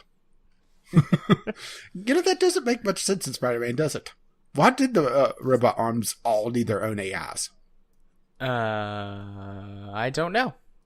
But anyway, that is that done. So we're skipping Discovery Queue this week because we are at the 3-hour 20-minute mark without audio letters, which means we're at the part of the podcast where you go first. Indeed, we are. So, if you want to find my YouTube channel where all my stuffs are, you can do so by searching for Gaming Psychologist. Coming back soon is Divinity, because we actually recorded some of that. Yeah, I still want to give it a couple weeks to build up the last episodes, if you don't mind. Yes, indeed. That's fine. Still coming out on a daily to every other day basis are the Kerbalcast episodes that I've been putting up. Surprisingly popular. Lots of people showing up like, oh my gosh, are they back? Oh no. Oh, you're J. Arthur. Cool. Let me send you a message or whatever. And many people have asked what happened to Kerbalcast, and sadly I have to give them all the same answer. We don't know. We speculate just as much as Definitely into witness protection. I hope you're at least sending them to VGL. Yep, I've made reference to VGL. So hopefully we pick up some new listeners that way. Other than that, right now it's just the podcast. Again, I have many things that I want to work on and going from project to project. I now want to do something related to visual novels. I'm not sure what. Some sort of video essay. Not like a Let's Play or anything like that. And I just threw that one on the pile. So, nope. Yeah, as always, I make no promises aside from the fact that Divinity will be back soon. And I guess a couple of weeks we feel comfortable to start putting it out. Yeah, I just don't know if we're going to get another weekend of recording. So, yeah, want to at least get a couple more into the tin before we start releasing. Yeah, hopefully. I've enjoyed Divinity, but I'm ready for it to end so we can do something else. But I don't want to just stop playing it because I actually want to finish it because I like it. Yeah, it's kind of that weird compulsion, huh? And yeah, we are in the last quarter or last third of the game. It's just that home stretch. Yeah. And also need to really sit down and finalize what we want to do. Our previous plan or figure out something else. I think it's going to be meeting time before too long. Yay, another business meeting. But other than YouTube, if you want to find me over on Twitter, you can do so by following me at JMA4707, where I tweet about all kinds of things. Today I tweeted about some VGL stats for the year of 2017. Yeah, and I retweeted them. You really should have done that on the official Twitter as well. Yeah, I thought about that after the fact, but then I also thought, yeah, Rage will find it and retweet it. He always does. You're lucky I did, because I almost missed it. So, the short rundown is that in the year of 2017, the year of our Lord 2017, we roughly doubled our listener base and grew our international audience by, or we tripled our international audience. They used to make up about 4 or 5% of our listener base, and now they make up 15% listener base. So, hooray for globalism. Woo. And also, thanks to everyone who continues to listen to our podcast and who I assume, shares it with other people. And tolerates all our funny mouth noises. And greetings to the newer listeners. Welcome. And if you're somehow listening to this episode for the first time, like this is your first episode. We're sorry. Hello, a special greeting to you. I'm not sorry. Well, we know you have no shame. No, I have no shame. You'll learn that soon enough if you haven't figured it out I think already. they figured it out from the 2 visual novels. Finally, if you want to watch me stream games over on Twitch, you can do so at twitch.tv/jrthur4707. I was saying Monday nights, but I'm thinking actually I'm going to go for Thursday nights on the regular, just because it would be Sunday, Monday, Tuesday where we would be actively doing things, and I'm a super introvert, so I need a little bit of time between to recharge. Well, you need your T-shirt first. I do. I need to buy that T-shirt. I thought it was funny. I'm definitely going to buy one. I just haven't yet. But yes, Twitch streams on Thursday, except maybe this Thursday if Ghost is going to stream on Thursday. I got to talk to him about that, but this podcast comes out on Friday, so that doesn't matter. Unless you have a time machine. If you do, a lot of numbers. Also, 2016 presidential election. And Bitcoin. Yeah. Although Bitcoin is going down in value. Yeah, but see, we hit the peak, so we know when to sell now. If we have a time machine, we could exploit that. Unless that's all the time travelers already. Finally, if you want to be friends with me on Steam, my Steam username is jarthur4707. I accept all friend requests and love to have nice, wonderful conversations with all our lovely, lovely podcast listeners. So far, everyone has been lovely. No one has been a dickhead or a jackass. And let's see. The password for this week, if you wish to let them know exactly what episode of the podcast you're coming from, is Mohawk. Just one of my random words I have listed here. Nice. Makes me think of the old WoW ad on TV. Mr. T's Night Elf Mohawk. Mr. T, that's not a class. It is now, fool. Shut up, fool. But yeah, on my channel, since it's my turn now, I ended up missing Monday with Civ 5 because after we recorded Divinity, I went immediately into recording Civ, and I did 3 hours and I had no usable footage. I just kept getting shitty map after shitty map after shitty map. And the thing is that there's no way to really tell how shitty your starting situation is until you played for 30 or so minutes and expanded out and looked around. Yeah, let's put it this way. I'm trying to play the Incas, which requires a certain map type to do well. Wasn't getting that. In one attempt, I was surrounded by 5 barbarian encampments, and they were all gunning for me. So you could imagine that was kind of dipped an expansion in the bud. Because, I could handle 2 or 3, but 5? No. I was constantly having to deal with barbarians, so, decided, this is probably a loss. Or, I'd be a non-contender. So decided to skip that. One, I had 5 copies of the same luxury resource, so I was going to have a happiness issue unless I tried to trade. And, early trading is very tough with the AI, especially when you haven't encountered them yet. So I ended up skipping that one. So, I'm going to try it again tomorrow night and see if I actually get something that's worth recording. Or worth saving, I should say. And you can find that over Gaming with Caffeine Rage. Rimworld is planned to come back next week. Need to do final testing on a couple of things and just to give a little bit more time with it. But I should be good to go with that. Divinity will probably be 2 or so weeks out from that. Or from now to, give some extra recording time to myself and Jared. Sunday Sampler may have a delay this week because I have something that looks interesting, but I have an embargo, and I don't want to break the gentleman's agreement because that's a trick you only really pull once, to be perfectly honest. A gentleman's agreement. I mean, that's what it is, really. An embargo is a gentleman's agreement. There's really no legal stance holding me to it. But if you start breaking embargoes, people are going to be less likely to give you free games. And I like free games. Me too. especially when they're good, right? Or they have boobies. Or both. I'll go with that. Yeah, I'll take your word for that last one. But yeah, Sunday Sampler should be an interesting one this week, provided I get time with that. And you can find all that over with Gaming with Caffeine Rage, or you can just see me tweet somewhat randomly about who knows what on Gaming with CR. And, well, if you wish to contact us directly for the podcast, you could do so, vglpodcast@gmail.com, with your letters, voicemails, gaming-related topics, or just tweet us, VGLPodcast, on the Twitter. And if you step to pay for this absolute madness, like, well, Cube did, and he got his 2 topics, you can do so, patreon.com/VGLPodcast. We're probably not going to do 2 topics again, unless we have a massive breakdown in communications again. But, you know, I think we had some interesting discussions because of it. Yeah, definitely. If you wish to see the show notes with the absolute monster list of games that we have this week, which I am not looking forward to putting together, you can do so, vglpodcast.podbean.com, and there is also home to the RSS feed. If you're catching this on YouTube, or if you want a non-RSS version, you could use iTunes, Google Play, Stitcher, or whatever. Yeah, wherever Jared's shoved this podcast. Yes, including there. And no, not there. That's not legal in his state.